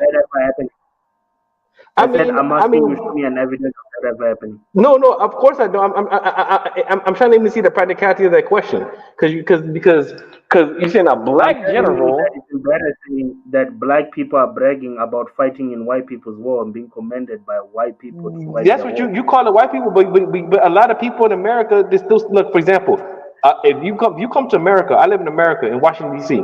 If you come here, a lot of black Americans still consider themselves American, even if they're black in America. They still consider and they fight for the U.S. Army. A lot of black people, matter of fact, that's one of the main people joining the Army nowadays is black folks. Black folks been joining the military. Every single black American family has someone in the military. There's not a single black American family does not have a brother in the military. Not a single one. I bet you right now, any single American you know. Every single one is not one exception. You're not gonna find one exception of a black family in America that does not have a man in the military. Not one exception. Yeah, and I'm saying that's embarrassing, but and it's sad. It really is sad. But Lloyd Austin. Thanks, YWM. Why it matters. Yeah, Lloyd Austin. He's the current defense secretary. He's black as about. He's blacker than me. He's just as dark as I am. And he's the head of the defense department for the U.S. government. And he's a former general. He's the head of the defense department. So right now, the defense minister in America is black as a mug. He's blacker than me. He's dark. He's like black as a mug. Fine, man. I don't want to stick too much on this. I'm saying for me, I consider it that embarrassing because the other way around will never happen. You have people and again, I'm not going to I'll go away from the topic, but you have men like King Leopold who hired a bunch of Congolese to cut the hands of his own people. You know, I do feel like sometimes the level of this, let me say, a treachery within black males or African males, it's profound. Like it's like even they take pride in it. It's disgusting sometimes. But I don't know. I don't want, like I said, I don't want to Yeah, get into I that. think But yeah. what we're trying to say now is again, Americans will see themselves as American first. It's not about the colors, the America, it's the flag. Like a lot of Brits will say, Black Brits, I'm a Brit. It's about the flag, regardless of what you think is right or wrong. A lot of, in answer to your question, even if they're not from indigenous from that country, they still see themselves as grafted in because I want to bring one of my other friends. He's a black American. His name is, or his internet name is Sean. And he said something very unique to me. He said, if you're in America and you actually want, he said, I'll never advise somebody who actually wants to have a black family to go to America. America is a white country, and it's actually turning more white as the years come. America it's always gonna be a white country. In fact, it's gonna go back to its roots from its quote unquote motherland, like England. America is a white country. I mean, a lot of these black guys can put that delusion in their heart and say, "Oh, they're gonna accept us as who we are and whatnot," but all that it is just introducing you to be diluted into the white gene pool. But again, I don't want to get into that topic. yeah, okay. Ask I me hear what another you're question. saying. Yeah. But in regards to this, then, so let me get back to the question I was getting to about diversity. Then, so we all know your thoughts on it should be indigenous people. So I suppose if someone was to come to you and say, "Look, we want you to hire," because you know we've got a big white population. Because I'm pretty sure South African's military is not all black. So I'm just like this: would you say the indigenous people should be all black people? Then, I mean, are you saying diversity is a bad thing in that respects? I'm saying, I mean, in South Africa, obviously, majority of the military are black. Okay. I said majority. I mean, by default, obviously, majority will be black because whites are minorities and blacks are majority. So I don't know. I feel like even if they even wanted it the other way around, let's say they wanted 50-50, that's damn near impossible right now, right? Like it's impossible because most white people, I don't think, would even want to fight to be commanded by a bunch of kafirs, you know, or All right. negroids. Yeah, yeah. So that's just the thing. So I don't see that ever happening. Which actually, it's okay. It's not like it's a problem or anything. Right now, if you don't know, a lot of Burus were talking about going to fight the Pakistanis. There was a video I was watching. This Afrikaner saying he wants to go to Pakistani to help the Jews fight, which is I found weird because Jews were fighting him in a sense. So, you know. So anyhow, yeah, I'm just saying. But in general, just don't see. Like, I guess the situation it's hard to compare. Like it really is because SA and thinking like I said is highly segregated. Okay, well let's take it from a different perspective then. Let's take the gender situation because this is the thing we'll talk about with Pelu about like the police force. We was really talking that for the most part, men should be the ones really who's coming out in defense of an incident that takes place. In that respects, then, because diversity also means more women in positions like the military, police force. So let's take the police. Do you see that as the same situation where, or what's your viewpoints on that? Would you feel more comfortable if it was purely men, or do you think it's all right if it was like 50-50 men and women, that sort of stuff? Man, obviously 70%. It has to be majority men, bro. Women are not meant to be warriors, even if they're black women, and that's what the media wants to portray to us. Do you, Women are not meant to be. on a side note, sorry, on a side note, I have to put this in. Did you see that Viola Davis trailer for that film? It's like some Zulu warriors, Lady but it's all a King, bunch of women. Lady Anyone see King, that? Lady King. The Lady Yeah, King. and that Yeah, Nigerian lady yeah. from Star Wars. Yeah.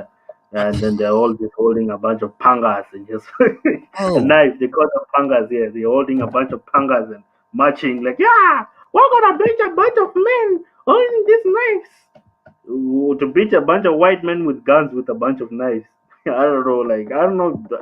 I don't even know the story, but I apparently ain't it's based watched on a the true video. story. Apparently it's based on a true story. I don't know how much it's been, Hollywoodized and whatnot and glamorized, but there's so much in that. Even when they looked at Black Panther, I'm going off a bit of a It's tangent. embarrassing, man.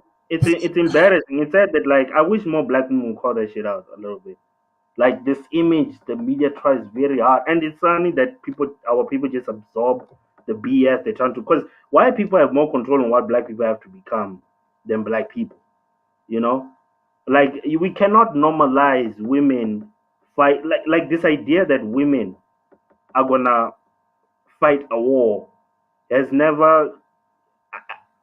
I just see that as a high level of feminism, right? And I also look at the Black American community. They always complain about how we destroy their community, and because women look, no way in history have large portion of women ever left any amount of legacy to their children, because women are not programmed that way. Legacy and empires and what are built and uh, inherited from men. That's just is in our genetic coding. This is how we are built. This idea that you can now gonna convert a bunch of women to be a bunch of warriors and what are this and this. There's a reason why not one matriarchal empire has ever survived this time, or has ever. I don't even think there's one has ever existed. I mean, an actual one, because most of them were just having a female commander. The UK is actually just as a female at the head of state, but people making decisions and what's a bunch of men, right? So now I'm just saying in general that this image of when I see that video is just trying to, I don't know, maybe promote some high level of feminism and make more black women angry and shit, make them absorb the image of being warriors and shit like that. Hey, someone's in the chat, or some anonymous person online account was saying Colin Powell is mixed race. I don't know if he's mixed race. I know his family came from Jamaica originally. I know he's originally has Jamaican origin. I know he's black. As far as I'm concerned, he's black, right? As far as I'm concerned, he might be mixed race. I don't know, but America, he was considered black. In America, generally speaking, in America, we accept one drop rule. That was our general rule. But he might be mixed race. I don't know. I know he's from Brooklyn. I know he's from New York. I don't know. I forgot what borough, but I know he's from New York, and he's of Jamaican parentage or Jamaican extraction. I don't know if he's mixed race or not. I just considered him black the whole time. But even if you want, but even the current defense minister of America, Lloyd Austin, he's blacker. He's blacker than me. You see how black I am? That's my real picture. This is me in real life. I'm really that black. He's darker than me. The current one. He's blacker than me. He's jet black. Oh, so we just see them eyeballs. Then that's what we're seeing. Then. You know. Yeah. I always find, the way, I don't know, man. I feel like this thing is just gonna backfire on America. This whole calling something that is different now, black and now African and whatnot. I mean, I get the collectiveness they're trying to make, but at this point in America, Andrew Tate is probably a black man. Well, he's actually off black. He's black. But anyway, but that's something completely different though. But in regards to then, let's pivot to this one then, because I've asked Mr. Paley this one because I know the safe spaces, it came off the back of a few things. One of the things is that South African town, which we did speak about, I think on our last stream, Sunday, in regards to how people create their own safe spaces, even though they say that we don't like safe spaces. They want to have a freedom or be able to do what they want to do. And how really a safe space is just people just want to conclave in their own culture, their own people. They just want to be free within themselves, even if they're a minority. So my question to you then is, how do you view safe spaces? And do you agree with it or not? What do you mean by safe spaces? Like in what way? Like make an example. Like, yeah. Okay.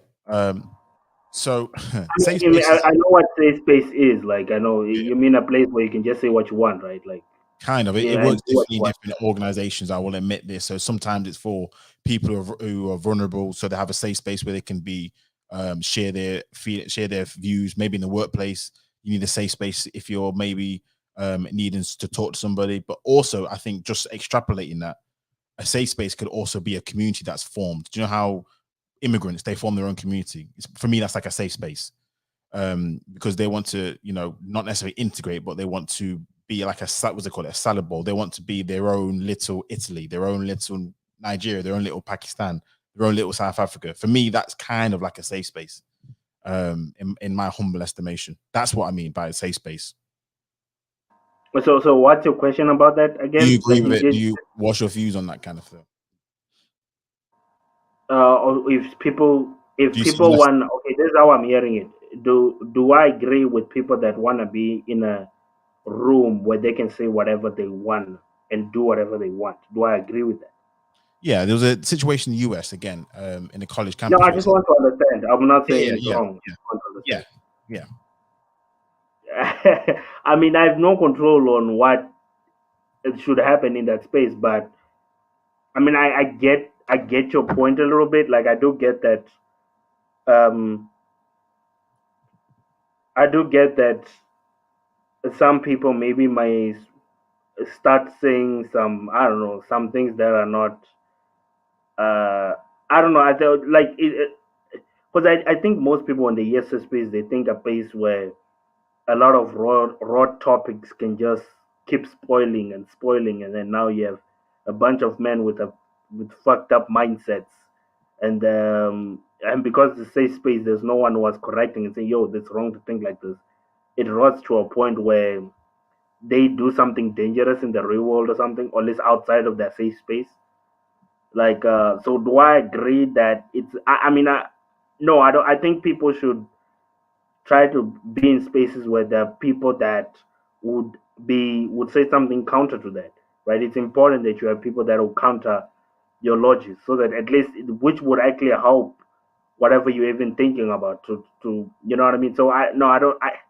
It's a weird thing to say. Do I agree with it because I have no control on it? But do I? Would I advise it's a good? Would I advise? Would I say it's a good thing to be in? No, I wouldn't say it is. Yeah, let me say Okay, that. right. Let me read this then, because I should have done this stuff at the start. So apologies. This is the definition of a safe space. Okay, so it means a place or environment in which a person or category of people can feel confident that they will not be exposed to discrimination, criticism, harassment, or any other emotional or physical harm. That's what a safe space is. So when I was talking about how a lot of people create those safe spaces, not only in work, but also for me, it's a microcosm of most countries, where countries are split by tribal lines. Let's be honest. You can go to one area, it's predominantly white. Another area is predominantly black. Even if you're in a predominantly black area, predominantly white area, again, Zimbabwe, South Africa is a classic example. You got white areas. I know we've had the history of apartheid, but the idea of apartheid is kind of like a safe space where even though it's outright discrimination to other people, for themselves, it's utopia. You see what I mean? Yeah. Okay. So, Let me add one thing real quick. Let me add one comment. Well, yeah. I was speaking of safe spaces and everything. That I think. See, I think I'm gonna tell you what. I'm gonna tell you the general problem, right? Yes, people are gonna have safe space. Look, for example, a mosque is a safe space. In generally speaking, a mosque is a safe space because is in the mosque. Who only go? Who's only people go to mosque? Muslims. So there's a safe space for Muslims. You know, everybody's gonna be Muslim there. You know, people are gonna be dressed appropriately. They're not gonna be butt naked. They're gonna be. You know what I'm saying? So it's a safe space because you know there's certain rules. Whenever you have an environment with certain rules is the safe space, right? So yes. So if you're talking about rules, environments, if you're talking about cultivating an environment, everybody wants to cultivate a safe environment. You want to cultivate a safe environment for your children, right? Like I don't want my children being in any type of environment. I want to cultivate a loving home, a loving environment where they could nourish themselves and they could grow up to be healthy adults, right? So everybody makes safe spaces in terms. I mean, well, any decent person makes a safe space. That's just part of civilization. Civilization is a safe space from nature, from not nature, but from animals and wildlife. You know what I'm saying?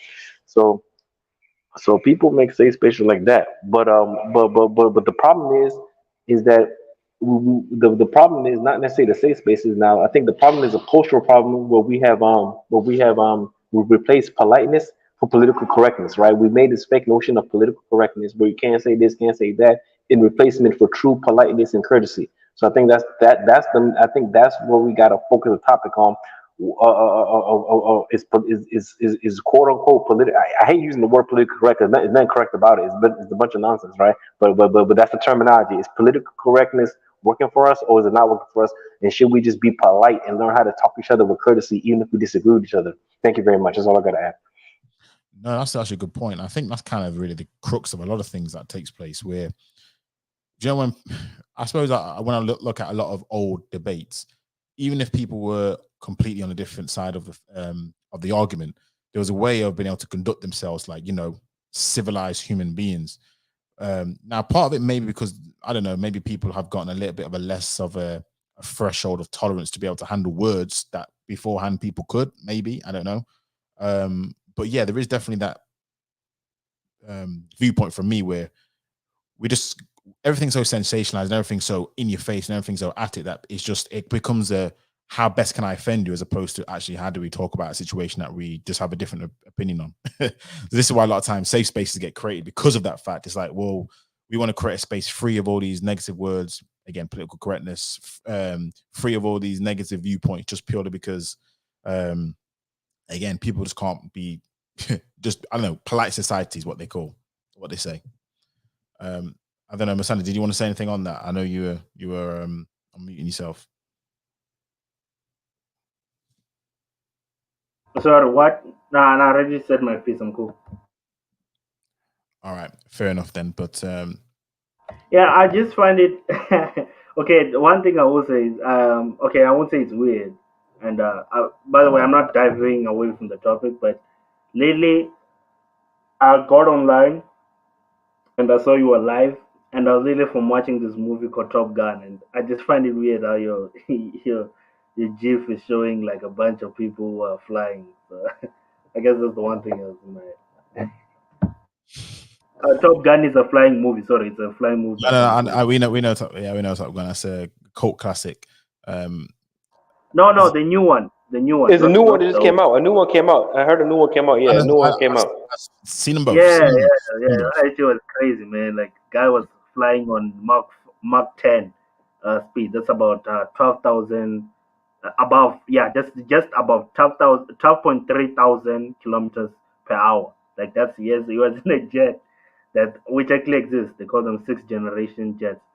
So, yeah. Let me ask this, man. I don't know if you guys know a lot about RAF. Like, do you know the type of was fighter jets the UK is using? Not too sure. Different stream, bro. We'll have to tackle that topic some other time. Don't want to get too distracted. Cool. I know you can go off on a tangent when you're ready, so we'll have to rein it in today. Deji, welcome to streaming. I think it's your first time, unless you've changed your name. And he has, or she has. What's happening with this guy? I don't know. I'm not too sure. But yeah. So I suppose I'll let me pivot to this then, because this is where I really wanted to get into these things about, I suppose, safe space, but integration in terms of how things are now. How integrated do you think people should be in society? We talk about safe spaces, and all of this is part of integration. And how, when we look at a lot of nations, we have a load of diversity, even when it comes to like African nations, tribal nation, on different tribes. From what I understand, a lot of tribes exist in their own region, but a lot of them don't marry out as much. A lot of them stay to each other. Is it just a case of us as human beings, we are just cultivated to be tribalistic in a way where we don't like it, anything outside of our comfort zone for the most part? Does that make sense? Am I onto something here? Open question.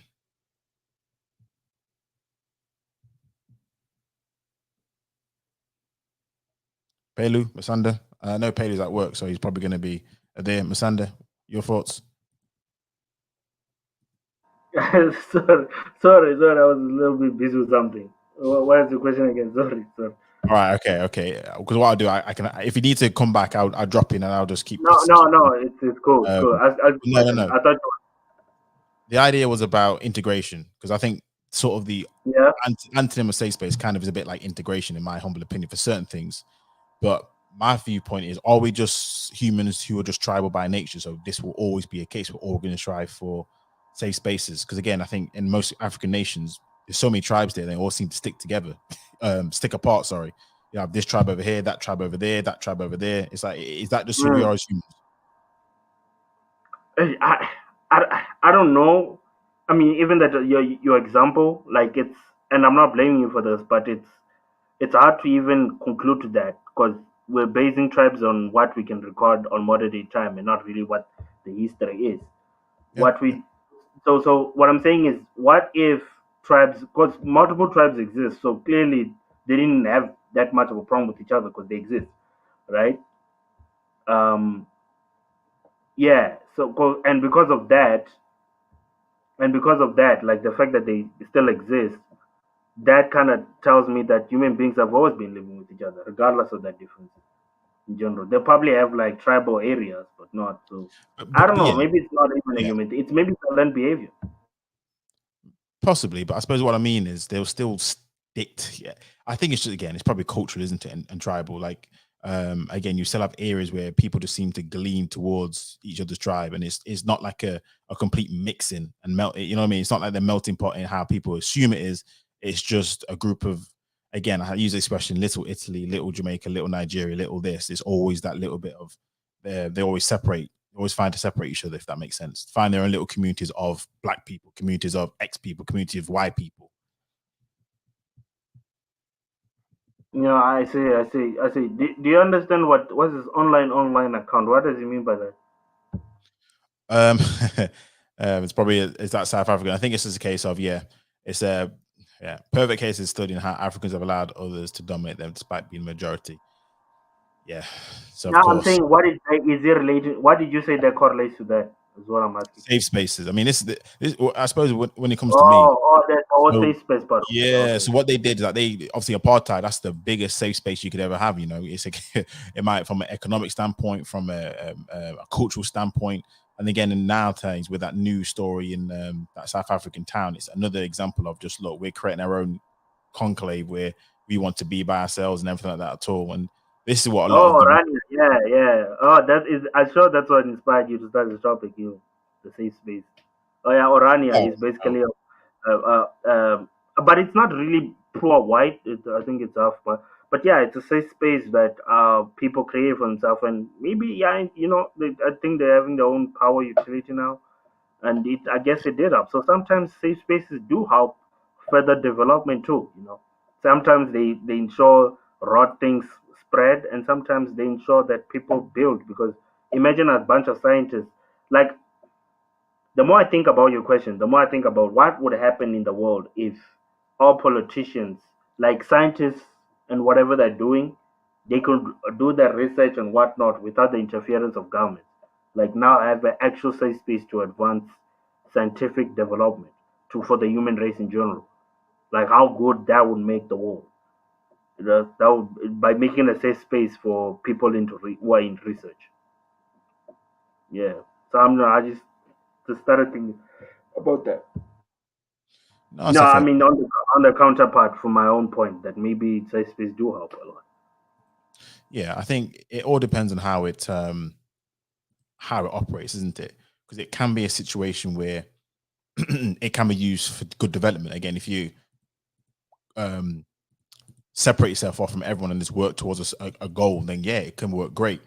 But unfortunately, when it comes to, I think, certain things, it can actually be the opposite effect, where because you're not exposed to other people, and this is how I, like over in the UK, this is how a lot of people see things. You know, the further you get to more like rural areas or more same demographics, you fear more, not just backwardness in terms of how they live in, but backwardness in terms of how they think about other cultures because they're not exposed to other cultures.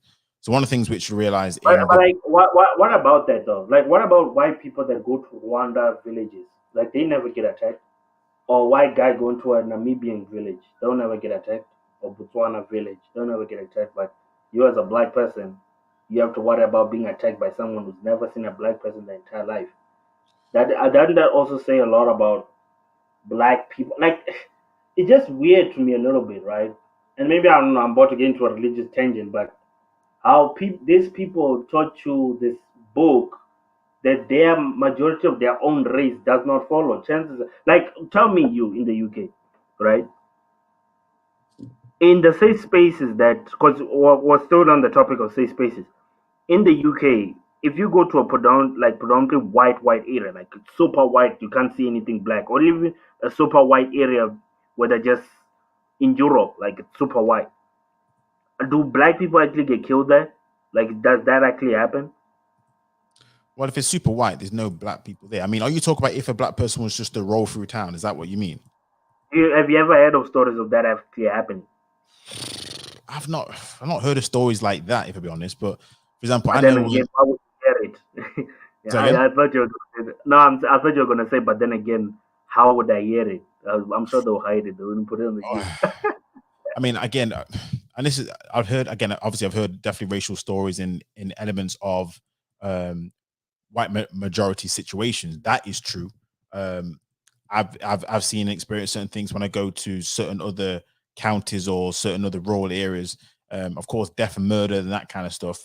God, I'd have to really look at the look at the stats. But I know there's been loads of racially motivated murders. Is it in like the whitest part of town? I don't know, but I don't know in that respect.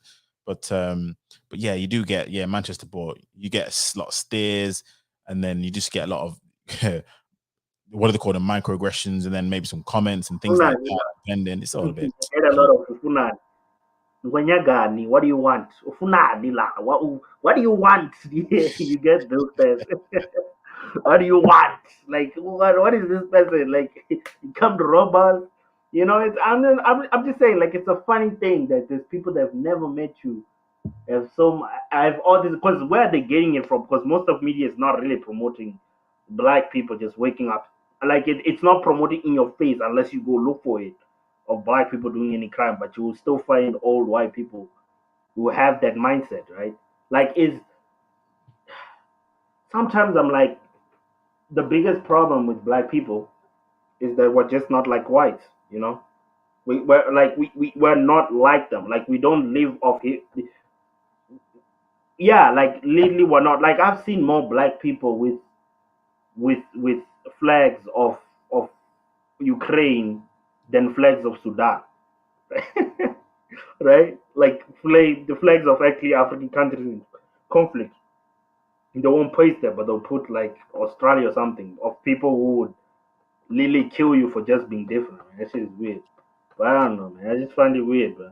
I think part of it's just trends. So certain wars dominate the media, where we are at least. So Ukraine, Russia war, that would dominate the media. The Israel-Palestine conflict, that would always dominate the media. And when it flares up again, a lot of people know the African country war, bro. People know that. They just don't want to bother looking, but they know that. Like, if I had to ask you right now, right? Even if I never told you Sudan, if I asked you, do you think there's an African country right now at war? Would you say no? Yeah, no. But the thing is, the reason why is because we're used to that. You see what I mean? It's another thing. It's another thing as well where it comes to imagery. We're used to that kind of stuff. We're used to hearing, again, let's be honest, the stereotype, and this is, go back to your original question, it's all about image, what the image of black people are. Negatives, poverty, destitution. The image of black people, Africans, is, you always say that child who's, you know, got flies in their eyes, you know, big stomach, poor, and he's got that message on the screen saying, for just £1 a month, for £1 a week, you can turn this child into, you know, this wonderful, happy young boy, or these children with water, running water. That's the imagery that you always hear. We have like a, what's it called? Oh, God, World Aid, where every single year children aid, every single year we collect all this money for the starving children. And ever since, has that ever reduced? Because that's a plan to destroy the country, make them dependent. That's actually a plan to destroy a country. Aid is the biggest destroyer of Africa. Beyond any guns and whatnot, it's the biggest. It's a plan. It's to convince the white people that side that no, Africans need you to survive. Like, I've actually had that joke from Family Guy, and he actually believes that. People believe that. Like, Africans have been alive way before whites were there. They found a bunch of Africans living, and now they can't survive on their own. That says a lot, you know. But yeah, you know, because they're not allowed to have their own safe space. And secondly, Africans themselves don't even want a safe space, right? They want to go to their white god. They want to fight to be with the white man. They want to get killed in Spain, in Morocco borders, so that they can be with the white man. Well, do you know what do you think about that? Why don't black people want to be I think black people, personally, Africans, right, especially those that believe in Abrahamic religions, are fighting to be in white people's space. Like, did you hear about the Morocco killing that happened in the Spain-Morocco border? Yeah, I did hear about the troubles there, and like they got butchered, the troubles. Killed. Yeah, I call it the troubles. The question that most people don't want to talk about is why they run to Europe and not other African countries. Like, fine, let's say they're in conflict, but not all African countries are in conflict. Why run to Europe and not other African countries? I'll happily explain why. Let me get this up. So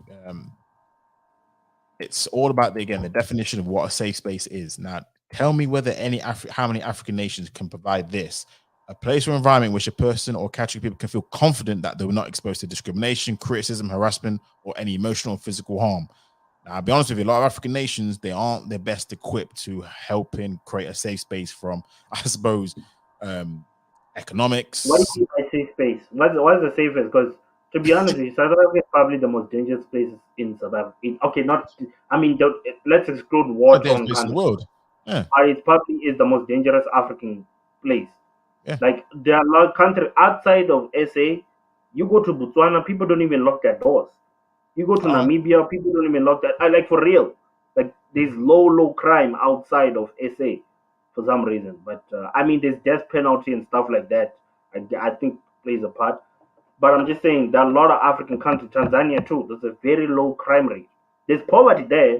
I agree with you, but nobody's just trying to rob the guy riding on Mercedes Benz because those African countries punish crime heavily. They don't. They're not like SA. Remember, South Africa. One of the biggest contributors, I believe, in crime is politicians and also the private security industry. Um, because we are one of the few countries, African countries, that actually has a budget for jail. Like how much are we putting this year for people who are in jail? Whereas another country like, no, man, we're gonna kill this thing, man. If it's worthless, it contributes nothing. We're not gonna put you in jail and feed you a man with a dick. But yeah, I'm just saying it's a lot safer to be in other African countries.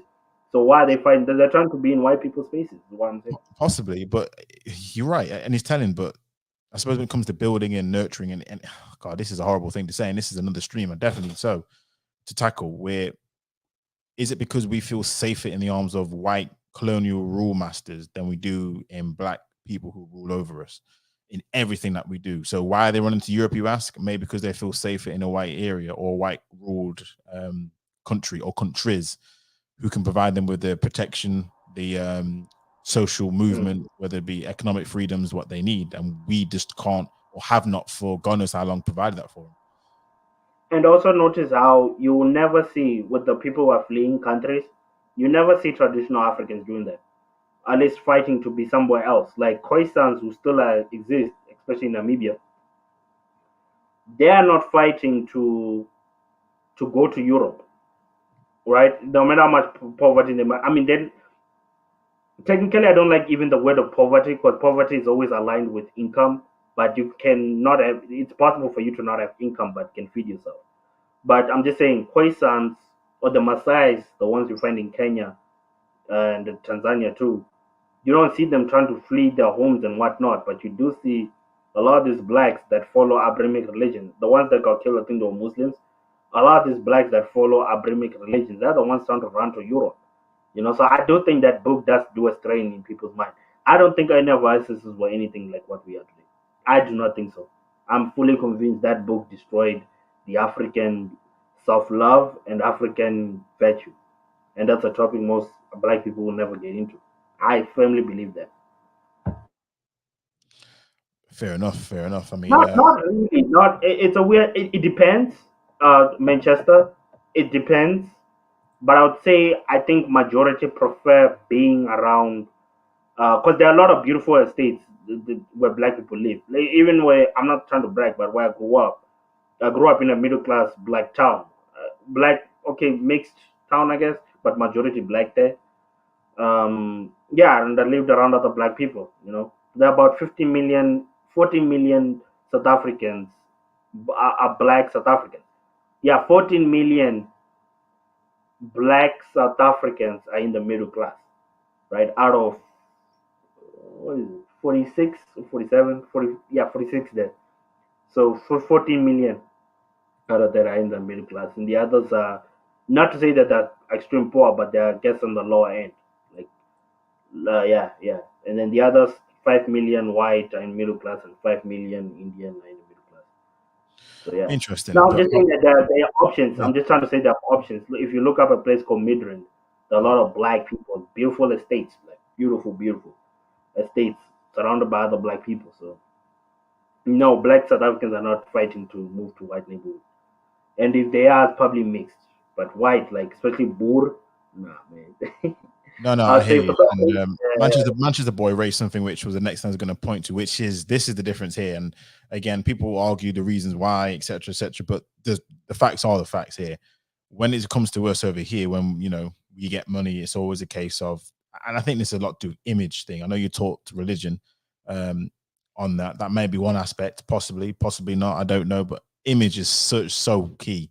And whether a lot of black men seem to think definitely it is definitely image in the UK. Definitely. I mean, these are way two different places. Right? It's not like you just waking up, looking at television, seeing other black people acting and stuff. You're seeing whites for most times, or you're looking at American pop culture or something. So I'm not saying it's okay. I'm just saying I would understand why that is. You know what I mean? That's why me personally, if we're talking about the UK or any white-owned country, I wouldn't want to live there. I know about three of my friends who are in the UK who are planning to move to certain African countries, Rwanda, Botswana, Namibia. All the stable countries. They're building wealth in the UK to move to Africa. I'm not saying anyone. I'm just saying in general. I mean, UK is a white country. You're just diluting. You go living there is just diluting your DNA. This is my personal view. No, yeah, I mean, listen. I suppose it's a case of, for some odd reason, when it comes to a lot of our elites, there's a pattern there. When it comes to others, the pattern is nowhere near the same. Other groups still, I know they'll marry out, they'll date other areas, but there's a pattern where they'll still stick to their own tribe or own culture, ethnicity, however you want to break it down. Whereas for us, again, it's such a deeper conversation, a different stream for sure, which will get a lot of people triggered, I know, but it is a pattern over here, which is definitely. It goes back to flipping out 8 of them. Do the marriages last though? Do they last? Huh? Do the marriages last in this interracial relationship? Do they last? Well, the divorce rate over here is like, I think it's 46%. It's not quite 50, but 46% when it comes to the marriage and divorce rates as a whole. What does that even mean when it's So what I mean? Yeah, almost 1 out of 2 will get divorced. No, I'm saying it. What does it? It's saying that in. What does it mean? Like out of what is what? Like I want to understand how the percentage come about or are reflected. I'll have to show you. Do you mean in terms of there are X amount of marriages in this? Nah, just explain. Like I was just saying, or maybe I mean I can look it up obviously, but I thought you could explain quick because I know just something that people talk about divorce rate. I'm wondering like what is this percentage being compared to? If it's 46 of quote unquote divorces, that means the other 54 is what? What does that represent? Oh, right. I mean, it represents, I suppose, not divorces. Now, I think if the stat can get weighted depending on if it's the first divorce or second divorce, but as far as I'm aware, ultimately it's like 40-odd%. So get this is where the 60% comes in. not. So we're saying that out of obviously 100% of people are married, 46% of people in that year divorced, which I find it hard to believe. 46. Yeah, I'm just listening to the stats. Like out of that 100%, which are the people who are married, 46 divorced. Like just literally half of the population, half of the people are married. I mean, that shit would destroy the economy, and that's why it doesn't even make sense when people say that thing to me. True. That's why I want to understand where they come from. Yeah. Actually, let me clean that up because actually it's gone down actually. So according to stats, it's like a third, 33%, 33.3. That's what it says over the last 50 years. It says that overall divorce rates. That's too much. I mean, do you understand what you're saying? Like 33% of people just divorced out of the people, all of the people are married. Or is it saying that out of the newlyweds for that year, this many divorced? Because when you talk about that, I don't know. I just find it hard to believe these numbers. Like 33% of the population just divorced. To be fair, 53 of the people are married. To be fair, I'm seeing different numbers. I have to proper look at this. I'm seeing 40-something percent, 33%. So I have to look at it. But it is, I mean, that's what it says. It says of all, when you get married, that's the likelihood of you getting divorced. So yeah, whether it makes sense or whether it's too high or not, then it just is what it is. So of the ones that do get married, that's the ones who do end up in divorce. So it's between a third to like 46%. That's what it's between. So yeah. Yo, this Fiona character says it's not everyone was married. Yeah, because obviously it only takes into account people who got married. So at the end of the day, not everyone gets married anyway, do they? So some people don't get married at all, and that won't get reflected in the stats. You just be cohabitating, or you just you'd be a single mother or a single father, that sort of stuff. Yeah. Look, man, I do think because people like to talk about the marriage rates but I feel like marriage rates are breaking for all communities, and mainly because of capitalism in general. The more people live alone and understand the more you want what you want, right? Because I don't believe people in the past were married out of love, and I don't think they ever were, and they've ever said that. Most people were married because there was a need of a wife at home, to take care of the kids while you're at work and stuff like that, or whatever labor you're doing. But most of the time, there are people who got certain career fields where they can pay for them anything they want, and most people would rather die, quote unquote, die alone than lower their standards for something that will take them out of their, back to the topic, safe space. Most people rather have a safe space than actually get.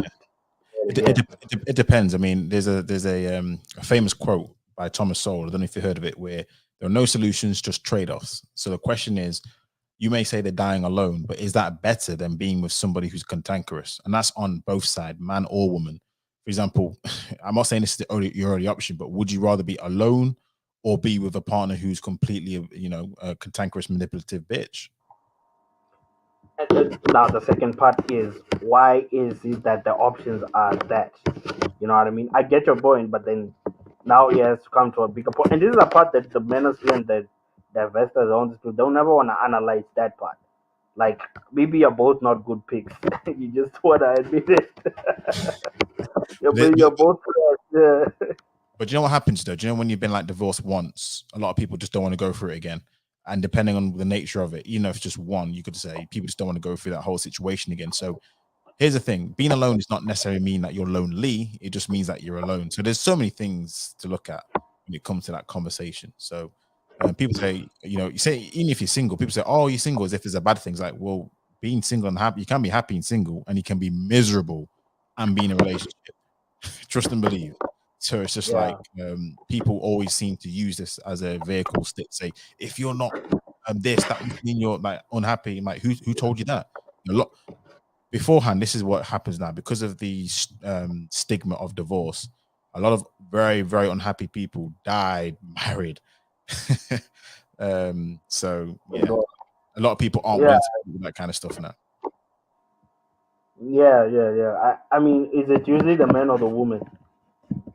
I mean, the modern time. I think it's both, because here's what I see from older marriages. I mean, if the court is saying women are filing divorces like nobody's business, but people are still dying alone, like is this even a modern day problem?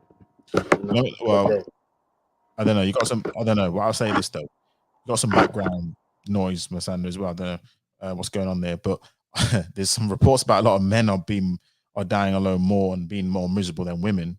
Especially when it comes to care homes, retirement homes. So there's a lot of reports that say men are the ones. Men have always died alone. Most men, about 40% of the male race, are the one that reproduce. So this idea of dying alone is more of a man thing. Things that I know the thoughts. You're talking about the psychology, whatnot. It's been trending a lot. There's men dying alone and whatnot. But men have always been lonely, guys, throughout the years. Most men are never going to get married, and nor should they get married. Most men are not needed to procreate and and continue the race. One Genghis Khan can create an entire China. But people don't want to get to that point unless you start asking those questions. Like one Genghis Khan can create an entire China. True, but that's not going to compensate for the other millions of people who can create families at the drop of a hat. So I hear what you're saying, but it just doesn't compare like that. So even though Genghis Khan apparently has so many children that even now he's probably got some long half this, half that somewhere. So yeah, I do hear that a lot. I do hear that quite a bit. But you know what? I also find funny when Christians are complaining, or at least people that claim to be Christians are complaining about the high rise of virgins. I think it's funny to me. Masanda, you're brushing against the mic. Sorry, your mic's coming back with some sort of noise. I don't know. Are you brushing against your mic or something? I don't know. What about now? Do you hear me properly now? Yeah, that was better. You heard some sort of like noise, scratchy noises. I don't know what it was. So yeah. Now I got a Bluetooth mic that I'm talking to. So I'll try using the PC speak or something. I don't know. I don't know if you were moving. I don't know if you were moving or something. So that's what it might be. And then Pelu, you've come back. I don't know whether you wanted to say anything on this sort of new topic we've sort of gone to. I'm gonna shut the stream down in a bit because it's gone for 2 hours. I don't want to go too long tonight because it's. I just came on to come on, but I'm off work now, but I'm trying to catch up to see what we're talking about now. So I mean, I'm not really up to I'm not really up to speed right now, so I was listening in to get up to speed. No, that's cool. That's cool. I mean, we're still kind of on safe spaces, but we've gone to a little bit of marriages, and we sort of just. Let me ask you this question then. So these are horrible options, but it's an option. So would you rather die alone, or would you rather put up with be married for the rest of your life with a cantankerous, awful woman? Well, I call her a bitch to my standard, but yeah, what's your option that you'd rather choose?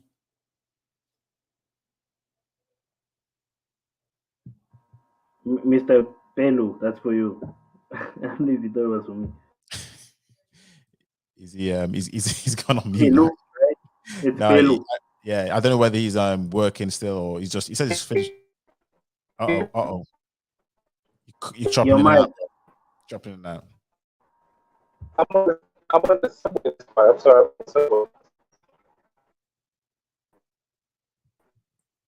Okay, I think he's saying he's probably on the subway or train or whatever it must be or whatnot too. But yeah, sorry, Sandy, you said something. No, I was just saying that. No, I was just asking, like, in your mic, his mic is not working. That's what I was saying. All right, But, no, I think before that, he's made a comment about Christians or something like that.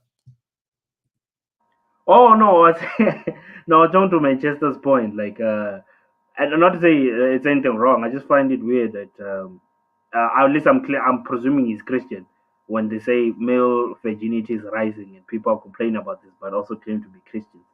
Like it's somehow wrong that there are a bunch of men who are not married who are virgins. That's what I'm saying. I find it funny. Like that's why you remember Ledge. He was in this panel, I think, when he said that. He said this before. Like in any ideology, there's a little bit of hypocrisy that plays into it. You know, you know. Listen. When it comes to this is why I'll be honest with you. When it comes to a lot of red pill talking points, there's so much hypocrisy in it where we scream traditionalism, but then when it comes to doing things the right way, it's no, you have to give it up to me within 3 dates. But yet you want traditional women all over the place, and then when you want to marry a virgin. I'm like, well, hold on, you've just been having sex up until 45, and now you want to marry a virgin. Where's these virgin coming from?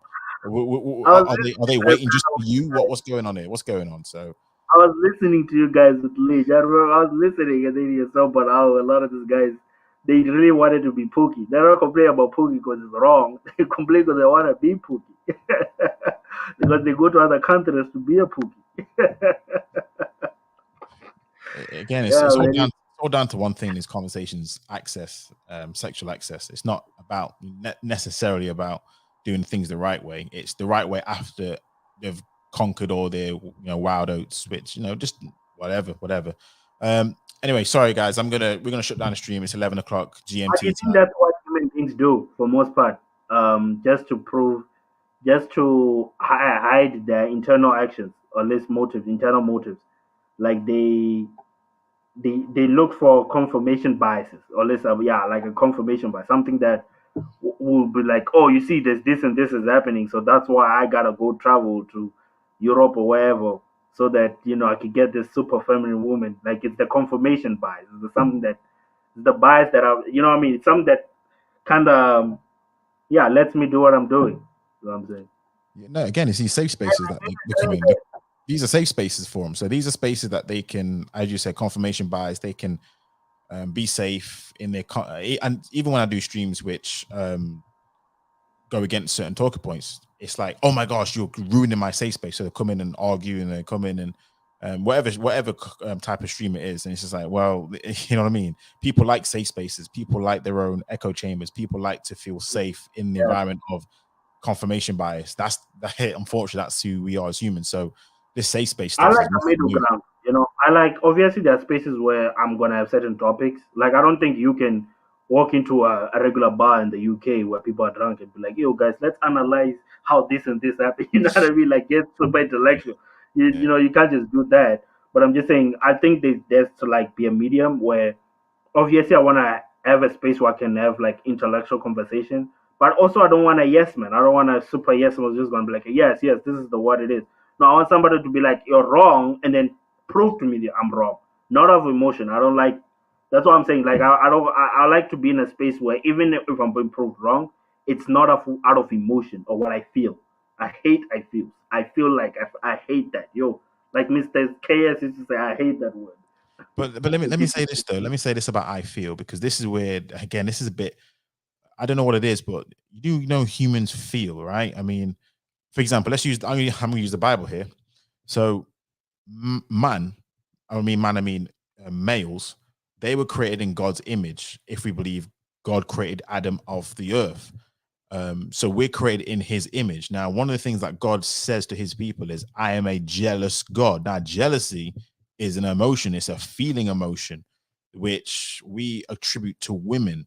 But what I'm trying to say is this: ultimately, men feel. So when someone says "I feel," we all feel. If someone was to verbally abuse you, you're going to feel that. If someone is going to hurt you, you're not just going to physically feel it, you're going to emotionally feel it. We act as if men don't have emotions as well. So when I feel. Now if I it's think actually, it depends on the convo. Yeah, let yeah, me say now, that. I was going to say that if that's the predominant thing, then I agree, don't use I feel. But this, you know what, men do this, use the word I feel, that means you've invalidated the whole conversation. Don't be stupid.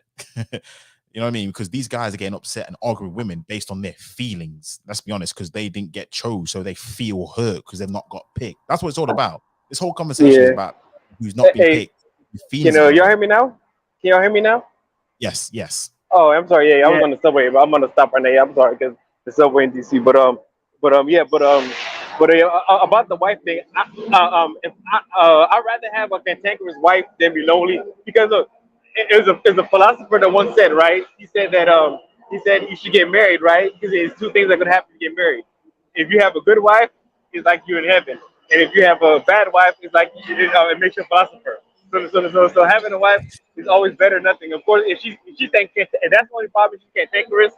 I mean, you could deal with it and help you develop as a person to be a more rounded, a more intellectual and patient person if you have a cantankerous wife. So it's better to have a cantankerous wife than to be single. Thank you. Oh, bro, I don't know about that. I mean, I know you say you think you can mold her, but we're talking about a cantankerous, manipulative. She don't want no direction, no lead, no nothing. I mean, No, you're gonna no. have a short lifespan when, with that when one. It will personally, mold you. It will mold you. It will mold you into a better person, not her. It will mold you into a better person. Bro. It's gonna mold you into an early grave. That's what I'm saying. But okay, you can't be look. single. I mean, you never know. To Some what people can turn around. She could turn around. You know what I'm saying? She could turn around. Bro. But you, Capello, don't you think? I think this is the type of. And by the way, I'm not saying that you're not allowed to have your own mindset, but I feel like these are the type of things that it could, like you said, could get you in your grave too, right? This idea that you're gonna change a particular person who you know is stressful. People have been telling you is stressful. People have been telling you that this person looks like they got like some mental issues, right? And mental issues may be she just gets angry over being asked a question, like, "Why are you telling me to do this?" Like something like that, right? Like Hey, they're just those most wives are cantankerous though. A lot of people got cantankerous wives. Like a lot of people got cantankerous wives, and they've survived this whole time. A lot of people got cantankerous wives. That's normal in a way. I'm saying as long as she's not like, it's certain things she can't do. Of course, certain red lines, but as long as she don't cross the red lines, I mean, I'm not saying it's ideal, but it's better than nothing. I know you know, why bro. does it have to be nothing? Pause. Why does it have to be nothing? I feel like more men have convinced themselves, like it's like the thing we're talking about, why it matters. That a lot of our black men have been really convinced that that is how black women are. Like black women by their nature, just a bunch of fierce. And I'm presuming that you're talking about a black woman, Mr. Pelu. Like a bunch of fierce, angry, loud mouths, always trying to fight with you. Which myself, I was raised by a feminine black woman who worried a lot about giving quote unquote husband what he wants. And my dad loved my mom's too. I've never been used to, I've never in my entire life, and I don't think I will ever, if I am looking for a wife, want to be with a woman that I have to combat with or I have to talk with, and in a way that we always have to be fighting all goddamn time. Like, I just don't see, I never seen black women in that image, right? It's obviously I'll see it in the images and maybe American media, even some South African media, but I've never accepted that I'm not talking as about black or white, right? The question was, would you rather have a contact? The question that why it matters posed to me is that would you rather be single or lonely for the rest of your life or have a cantankerous wife? You know what I'm saying? It's nothing about black or white. I mean, this is a universal question. I'm not putting it. I'm not saying black women are cantankerous. I just want to make it clear that I wasn't speaking about any type of racial anything. I just said the question Rather was, be a- wait, would you rather have a cantankerous wife or be single for the rest of your life? And I say that you rather have a cantankerous wife, not to say that you're gonna mold her, but it'll mold you to be a patient, a super philosophical person. It might help you become. I mean, it might help you become. That might be your burden in life to find a way to live with this cantankerous woman or something like that. So it might make you into a better person. But in terms of race, I'm not talking about. This has nothing to do with race. Nothing to do with race though. Yeah, man, okay, yeah. I'm just saying, man. Think about your family too, man. I think a lot of us, man, for most time, we never think about, yo, this thing does trickle down to kids. They're seeing, like, quote unquote, a difficult woman always bashing with their dad and see that as a normal thing. The son and the daughter could take that and think like that's how relationships are supposed to go. You actually define that. You children don't really listen to what parents say. They look at your life. They look at parents' life. Like, you can't be a drunkard and tell kids, it's wrong to drink alcohol, right? And No, I then hear show you. the I hear steps, you. I hear you you know? for sure. For Yeah. sure. Let me wrap up the stream now. Thanks everyone. This might have to be another stream for another time. But no, thank you both for coming onto the stream. Thank you everyone who's listening. Please make sure you like, subscribe, share. Sorry, subscribe if you're new. Share the stream. You know this. You know the spiel. So yeah, hopefully I'll have another stream on Sunday. I don't know what the topic will be. But yeah, thanks everyone for coming onto the stream. Pelu, have a good one. Obviously, get back safe. Everything like that at all. Thanks for coming on. Everyone in the chat, appreciate each and every one of you. And have a good night. Have a good evening. All right.